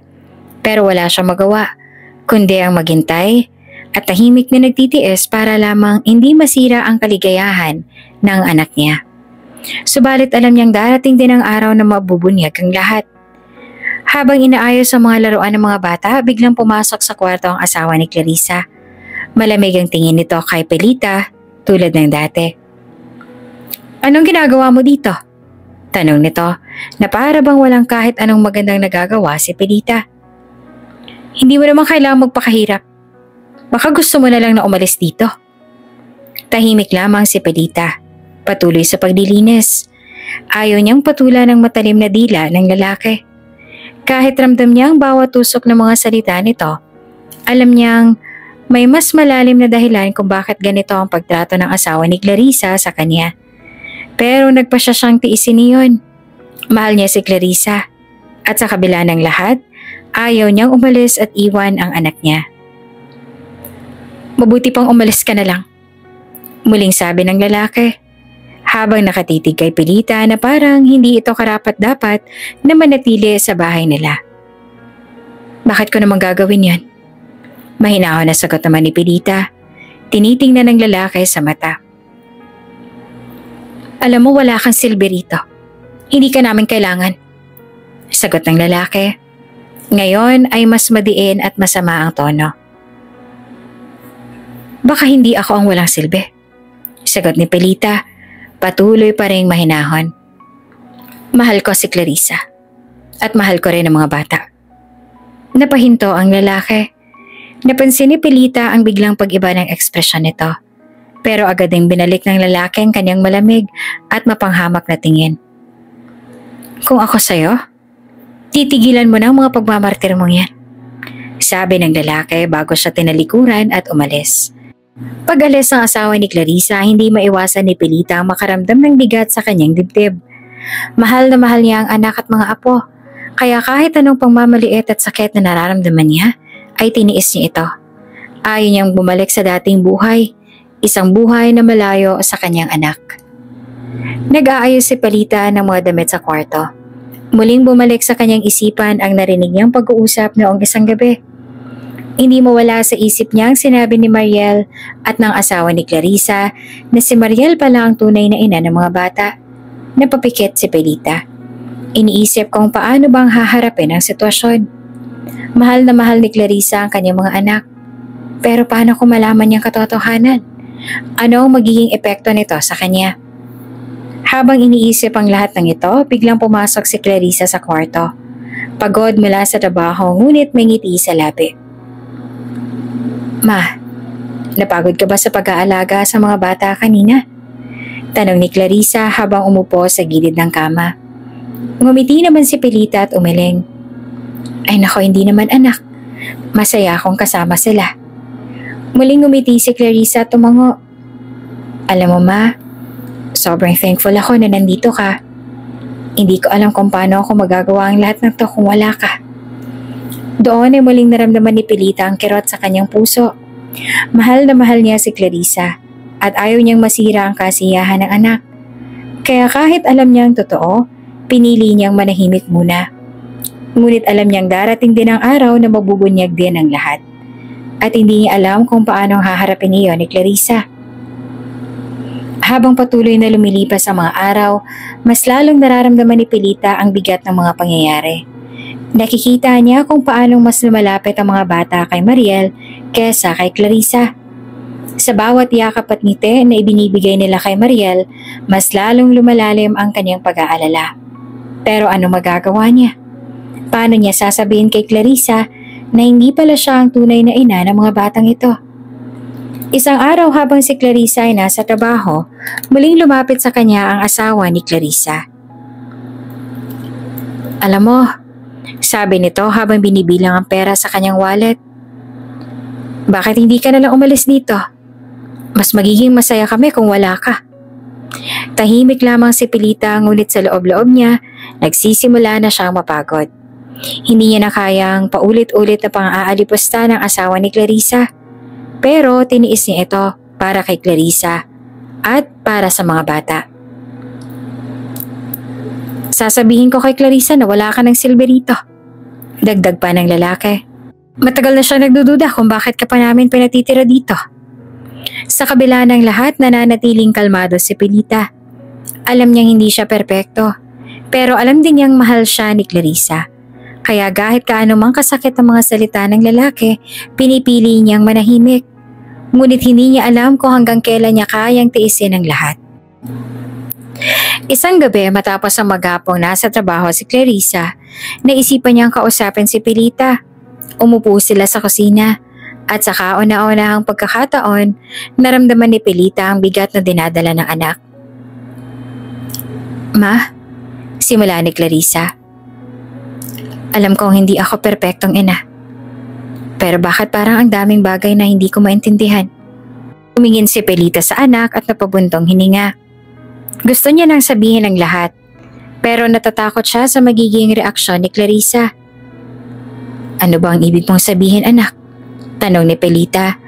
Napilit nilalabanan ng kaba sa kanyang dibdib. Ang mga bata. Minsan pakiramdam ko, hindi ko na sila kilala. Minsan feeling ko, ayaw na nila akong kasama. Sagot ni Clarissa.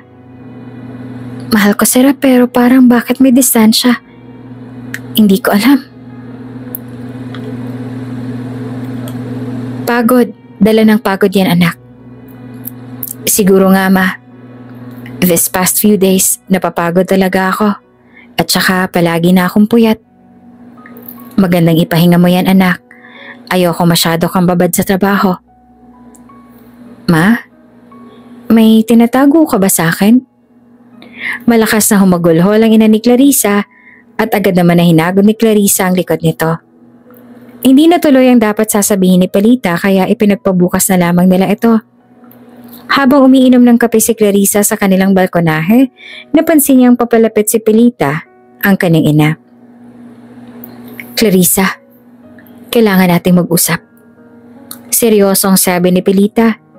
Tumitig siya sa kanyang anak. Tila inaarok ang kanyang damdamin.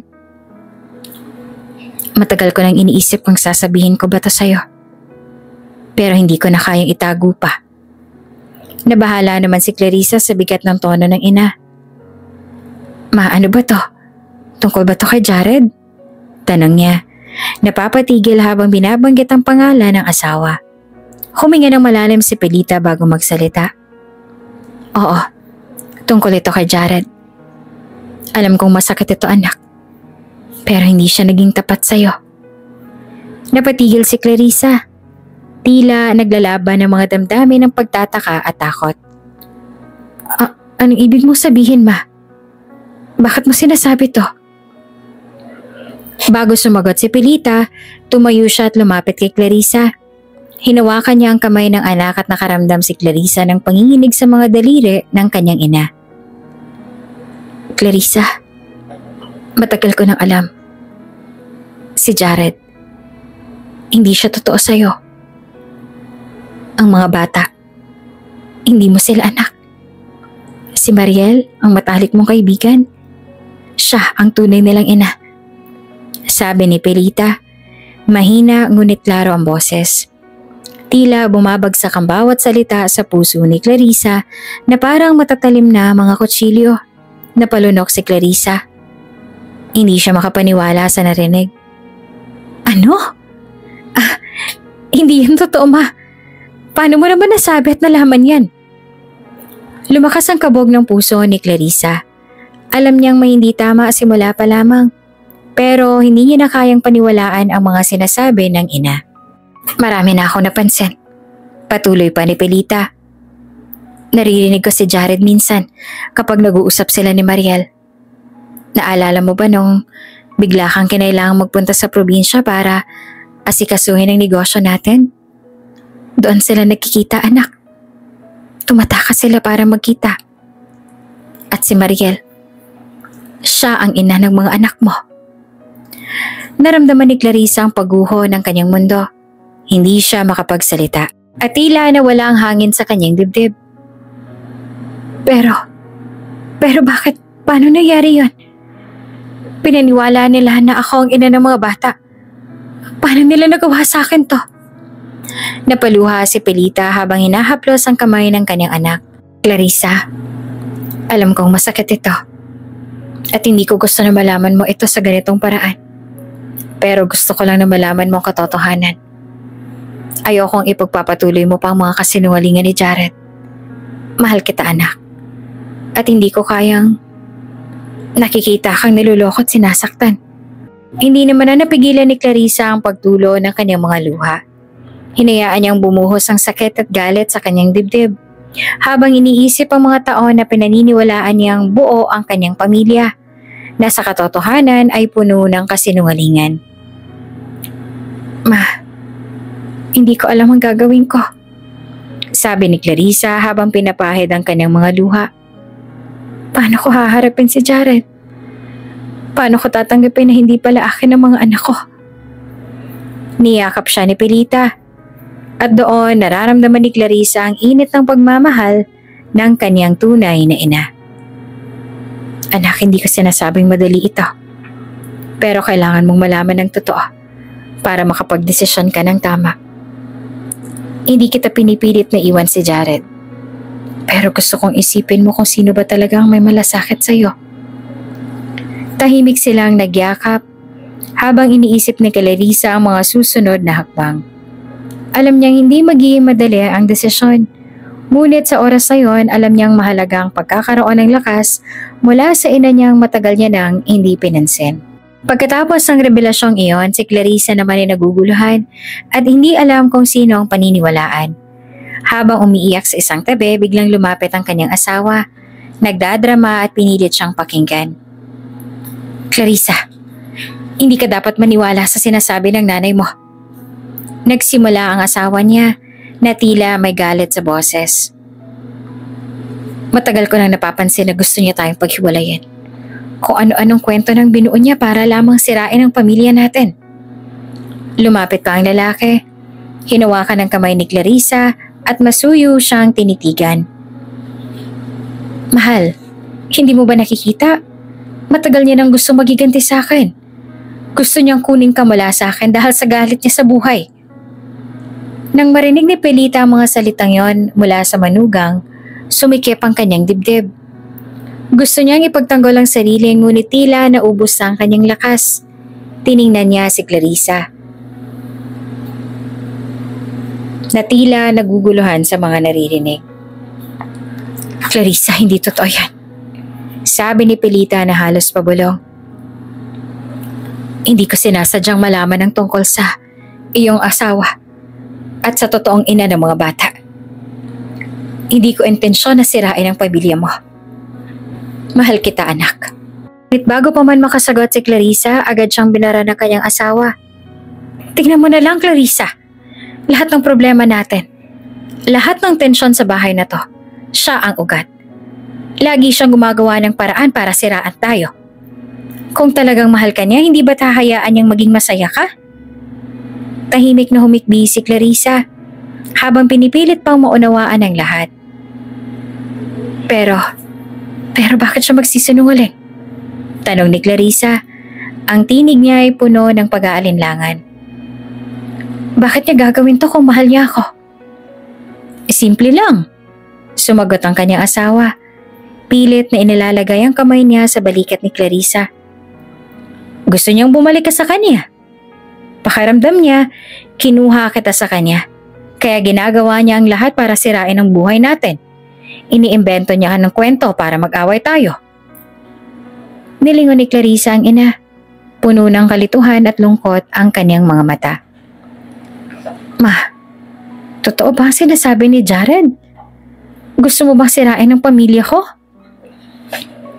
Napakabigat ng damdamin ni Pelita habang tinatanong siya ng kanyang anak. Anak, wala akong intensyon na gawin yun. Hindi ko kayang saktan ka, lalo na sa ganitong paraan. Pero kailangan mong malaman ang totoo. Ang asawa mo, hindi siya tapat sa'yo. Sumingit ulit si Jared, tila desperado na. Clarissa, huwag ka magpapaniwala. Ako ang asawa mo. Ako ang ama ng mga anak natin. Sino bang pipiliin mo?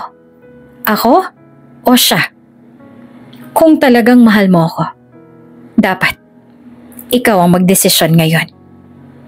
Nang marinig ito ay tila natulak sa isang sulok si Clarissa. Alam niyang malalim ang koneksyon niya sa kanyang ina. Ngunit sa kabilang banda, mahal din niya ang kanyang asawa at ang mga anak nila. Sa puntong ito, tila hindi niya na alam kung sino ang dapat paniwalaan. Tumingin siya sa kanyang ina. Pagkatapos ay kay Jared. Ma, pasensya na. Pero mahal ko ang asawa ko. Siya ang pamilya ko ngayon. Hindi ko kaya maniwala sa mga sinasabi mo. Baka nga ikaw ang mali. Napabuntong hininga si Pelita. Ramdam ang sakit sa puso. Gusto niyang lumaban. Ngunit hindi niya na kayang makipagtalo. Nakita niya kung gaanong kahalaga kay Clarissa ang pamilya nito. Kaya pinili niya na lamang na magsakripisyo. Kung yan ang desisyon mo, anak, tatanggapin ko. Malungkot na sagot ni Pelita. Pero tatandaan mo, lagi ako nandito para sa'yo. Mahal na mahal kita. Sa kabila ng kalungkutan, tumayo si Pelita at nagsimulang mag-impake ng kanyang mga gamit. Sa huli, pinili niyang umalis upang bigyan si Clarissa ng espasyo at katahimikan. Ipinasya ni Jared na ilipat si Pelita sa isang maliit na bahay sa probinsya, malayo sa kanilang buhay. Ngunit, sapat upang wala nang maging balakid sa pagitan nila ni Clarissa. Lumipas ang mga araw at si Pelita ay tahimik na naninirahan na sa maliit na bahay sa probinsya. Malayo ito sa gulo at ingay ng lungsod. Ngunit naroon ang kalungkutan ng pagkakahiwalay sa kanyang anak. Ngunit kahit nasasaktan, pinili niyang magtiis. Ayaw niyang magkalayo pa sila ni Clarissa. Samantala, si Clarissa ay pilit na ipinagpapatuloy ang buhay kasama ang kanyang asawa at mga anak. Ngunit sa bawat pagdaan ng araw, tila may bumabagabag sa kanyang isipan. Naaalala niya ang mga sinabi ng kanyang ina at ang mga kakaibang kilos ng kanyang asawa. Napansin din niyang nagiging malamig na nga ito sa kanya. Isang gabi, habang nag-aayos ng mga gamit sa kanilang kwarto, napansin niya ang ilang larawan ng kanyang mga anak. Doon niya napagtanto ang tila hindi nga pagkakahawig sa kanya ng mga bata. Nakaramdam siya ng bigat sa kanyang dibdib. Ngunit pinilit niyang itaboy ang mga iniisip niya na iyon. Mahal niya ang kanyang pamilya at pilit niyang pinaniniwalaan na totoo ang mga sinabi ng asawa niya. Ngunit sa kabila ng kanyang mga pagsisikap, hindi na maaalis sa isipan ni Clarissa ang hinalang niloloko siya ni Jared. Nang araw ding iyon, habang papalapit na ang takip silim, naramdaman ni Pelita ang bigat ng sama ng loob sa dibdib niya. Matapos ang lahat ng isiniwalat niya kay Clarissa, nagkulong siya sa kanyang silid sa maliit na bahay sa probinsya. Tahimik, ngunit ang loob niya ay nag-aalab sa sama ng loob. Hindi niya inakalang mas pipiliin pa ng anak niya ang isang manlolokong asawa kesa sa sariling ina. Habang nakaupo sa sulok ng kanyang kwarto, narinig niyang may kumatok. Agad niyang inisip si Clarissa. Ngunit sa halip ay si Jared ang nasa isip niya. Ang lalaking nagawa pang itago ang kanyang mga kasalanan sa likod ng mga kasinungalingan. Ilang minuto pa ang lumipas. Naramdaman niyang bumalik ang alaala ng kanilang pag-uusap. Ang bawat salita ni Clarissa habang ipinagtatanggol si Jared ay bumalik sa kanya ng may kirot. Mama, hindi mo ba naiintindihan? Si Jared ang pamilya ko ngayon. Siya ang asawa ko. At kahit anong sabihin mo, mahal ko siya. Halos hindi naman makapaniwala si Pelita sa mga naririnig noon mula sa kanyang anak. Tila nagdidilim ang paligid habang tahimik niyang tinanggap ang mga salita ni Clarissa. Bakit mo ako niloloko ng ganito? Tanong ni Clarissa, puno ng galit at pagkabigo. Bakit kailangan mo pang gawin to, Ma? Hinawakan ni Pelita ang mga kamay ni Clarissa noon. Pilit na inaabot ang puso ng anak. Anak, hindi ko gustong sirain ang pamilya mo. Ang gusto ko lang ay malaman mong katotohanan. Hindi ako nagsisinungaling. Si Jared. Ma! Putol ni Clarissa. Umiiyak ngunit may galit sa boses. Hindi ko kayang paniwalaan yung mga sinasabi mo. Mahal ko ang asawa ko. Bakit ba parang gusto mong maagaw ako mula sa kanya? Parang bumagsak ang mundo ni Pelita sa mga salitang yon. Tila hindi siya kilala ng kanyang sariling anak. Hindi niya iniisip na magagawang magtampo ni Clarissa sa kanya. Clarissa, ang ginagawa kong to ay para sa'yo. Gusto kong malaman mo ang totoo. Mahal kita, anak. Hindi ko kaya nakikita kang niloloko. Ngunit tumalikod si Clarissa. Halos hindi na kayang makipagtalo pa. Ma, tumigil ka na dahil si Jared ang pamilya ko. Hindi kita mapapaniwalaan. Gusto ko na lang ng katahimikan. Habang bumabalik ang mga alaalang yon, nararamdaman ni Pelita ang pait at lungkot na tila dumudurog sa kanyang puso. Napapaisip siya kung anong nagawa niyang mali bilang ina. Lumaki si Clarissa na nasa malayo siya dahil sa pagkakakulong. Ngunit buong akala niya ay magagawa pa rin niyang buuin ang nasirang relasyon nila ng anak. Ngunit mas pinili ni Clarissa ang isang manloloko. Tama bang desisyon ko na bumalik sa buhay niya? Bulong ni Pelita sa sarili. O mas makakabuti na lang kaya na lumayo ako. Nakatanaw siya sa bintana. Pinagmamasan ang unti-unting paglubog ng araw. Naaalala niya ang mga araw na ipinagdasal niyang makasama si Clarissang muli. Pagkatapos ng mga taon na wala siya sa tabi ng anak, napuno ng pag-asa ang puso niya nang una silang magkitang muli. Ngunit ngayon, tila ba bumabalik lahat ng sakit mula sa nakaraan. Mahal kita, anak. Pero bakit mas pinili mo siya kesa sa akin? Bulong ni Pelita habang hawak-hawak ang isang lumang larawan ni Clarissa noong bata pa ito. Ginawa kong lahat para sa'yo. Hinayaan kong agawin ng kapatid ko ang buhay ko para hindi ka magdusa. Pero ngayon, ganito pa ang sukli. Nang sumapit ang gabi, nagdesisyon si Pilita na hindi natatawag kay Clarissa. Pinili niyang bigyan ito ng espasyo. Kahit masakit sa kanya, nais niyang ipaubaya na lamang sa anak ang mga desisyon nito. Kahit alam niyang mali ang landas sa tinatahak ni Clarissa. Hindi naman mapakali sa kanilang tahanan, sa kabila ng pagpapanggap na ayos lang ang lahat, unti-unti nang tumutubo sa kanyang isipan ang mga sinabi ng ina, lalo na kapag tinitingnan niya si Jared. Ang mga mata nito, tila nagtatago ng mga bagay na hindi niya pa rin kayang aminin. Habang kasama si Jared sa hapunan, hindi maalis si Clarissa ang bigat ng dibdib. Paano kung tama si Mama? Paano kung talagang may tinatago si Jared? Tanong niya sa sarili. Ngunit dahil sa pagmamahal niya sa kanyang asawa, pilit niyang pinipilit na kalimutan ang mga sinabi ng ina. Pinipilit niyang paniwalaan na mas pipiliin pa rin niyang protektahan ang sariling pamilya kaysa harapin ang mapait na katotohanan. Isang gabi, bigla na lang niyang naalala ang mga panahong masaya silang magkakasama ni Pilita nung mga bata pa siya.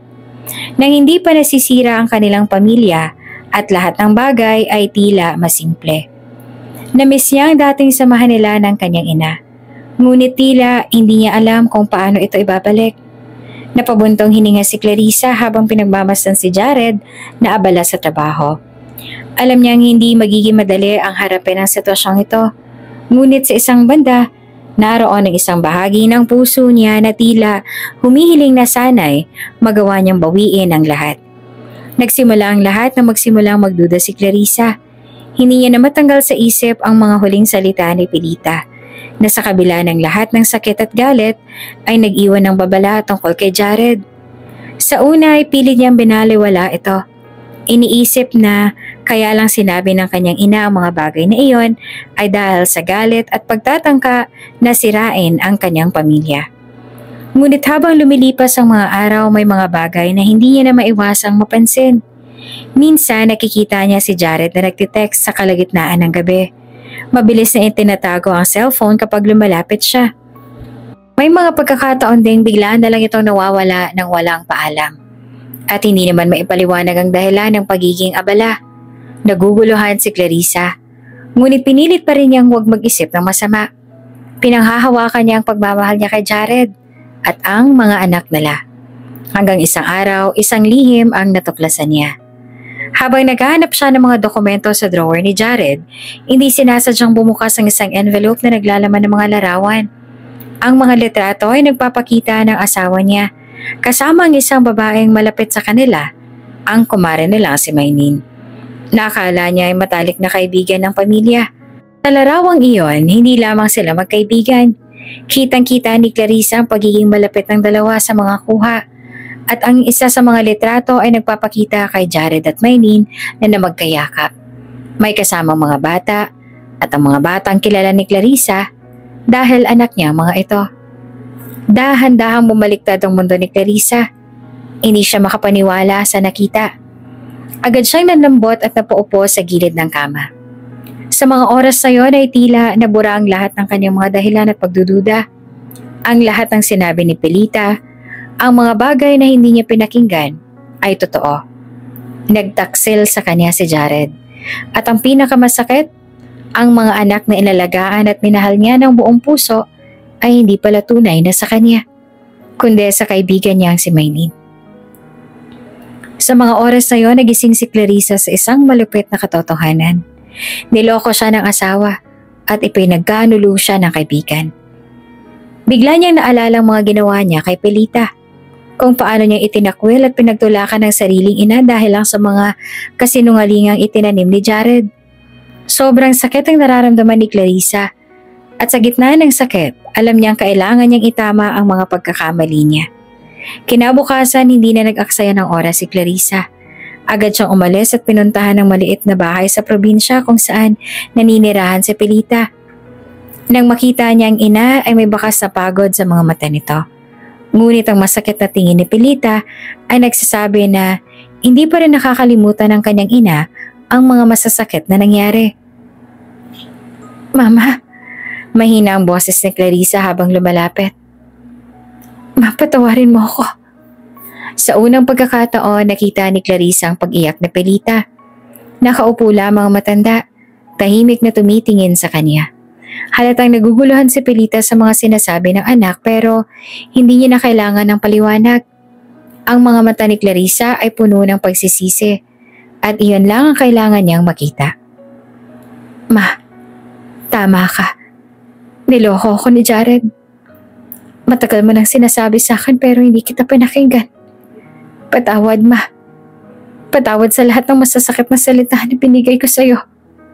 Huminga ng malalim si Pelita bago nagsalita. Clarissa, anak. Matagal ko nang gustong iparating sa'yo yan. Hindi ko gustong masaktan ka. Pero masakit na nakikita kang niloloko niya. Patawarin mo ako, Ma. Umiiyak na sagot ni Clarissa habang yumayakap sa kanyang ina. Gusto ko lang na bumalik sa buhay ko, Ma. Wala na si Jared sa buhay namin. Iniwan ko na siya. Pwede ka bang bumalik sa amin? Bumalik nga si Pelita sa bahay ni Clarissa. Ngunit ang mga nangyari ay hindi agad na ayos. Pinilit ni Clarissa na itama ang mga maling nagawa. Ngunit napansin niyang tila nagiging mahina si Pelita. Minsan napapansin niyang hinihingal ang ina kapag umaakit ng hagdan. Madalas ay mabilis itong mapagod at nagiging sakitin. Dahil dito, nagdesisyon si Clarissa na ipatingin sa doktor ang kanyang ina. Lumalabas ang resulta, may sakit si Pelita sa puso. Lumalala na ito dahil sa katandaan at stress na dinanas ng matanda. Pinilit ni Clarissa na gamutin si Pelita. Ibinigay niya ang lahat ng makakaya. Doktor, gamot, espesyal na pag-aalaga, ngunit tila huli na ang lahat. Habang patuloy ang pagpapagamot, pabagal ang pagbuti ng kalagayan ng kanyang ina. Sa kabila ng sakit na nararamdaman, ipinakita ni Clarissa kung gaano niyang kamahal ang kanyang ina. Lagi siyang nandyan at sinasamahan si Pelita sa bawat pagpapatingin sa doktor. Binibigyan ng lahat ng atensyon at alaga. Ang dating distansya sa kanilang mag-ina ay unti-unting naglaho at bumalik ang init ng kanilang relasyon kahit alam na lang hindi na kayang burahin ang mga sugat ng nakaraan. Mama, sabi ni Clarissa habang hinahawakan ng kamay ng ina sa hospital bed. Sana mapatawad mo ako sa lahat ng nagawa ko. Mas pinili ko si Jared kesa sa'yo. Patawad, Ma. Mahal kita. Mahinang umiti si Pelita habang nakatitig sa anak. Clarissa, anak. Matagal na kitang pinatawad. Ang mahalaga ngayon ay magkasama tayo. Ikaw ang anak ko at walang makakapalit sa'yo. Habang lumilipas ang mga araw, mas lalong nagiging malapit si Clarissa kay Pelita. Kahit masakit at puno ng pagsisisi, pinilit niyang bumawi at ipakita sa ina ang pagmamahal at pangakong hindi niya na ito iiwan kailanman. Ngunit sa kabila ng lahat ng pagsisikap, ang katawan ni Pelita ay hindi na bumuti. Alam nilang malapit na ang oras. Ngunit sa mga huling araw ni Pelita, hindi siya kailanman iniwan ni Clarissa.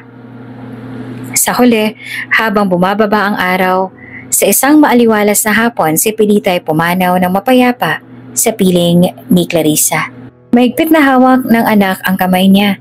Umiiyak pero puno ng pagmamahal at pagsisisi. Mama, patawarin mo ako. Bulong ni Clarissa habang umiiyak sa tabi ng kama ng ina. Sana noon pa lang hindi na kita pinabayaan. Mahal na mahal kita, Ma. Huwag kang mag-alala. Aalagaan ko ang mga anak ko ng buong puso, katulad ng ginawa mo sa akin. Si Pelita ay lumisan, ngunit ang pagmamahal at pagsasakripisyo niya para sa anak ay mananatili. Sising-sisiman si Clarissa sa mga nangyari, alam niyang natututunan niya na ang mahalagang aral na sa bawat pagkakamali, may pagkakataong bumawi. At kahit nahuli na ang lahat, ang pagmamahal ng isang ina ay hindi kailanman nagbabago.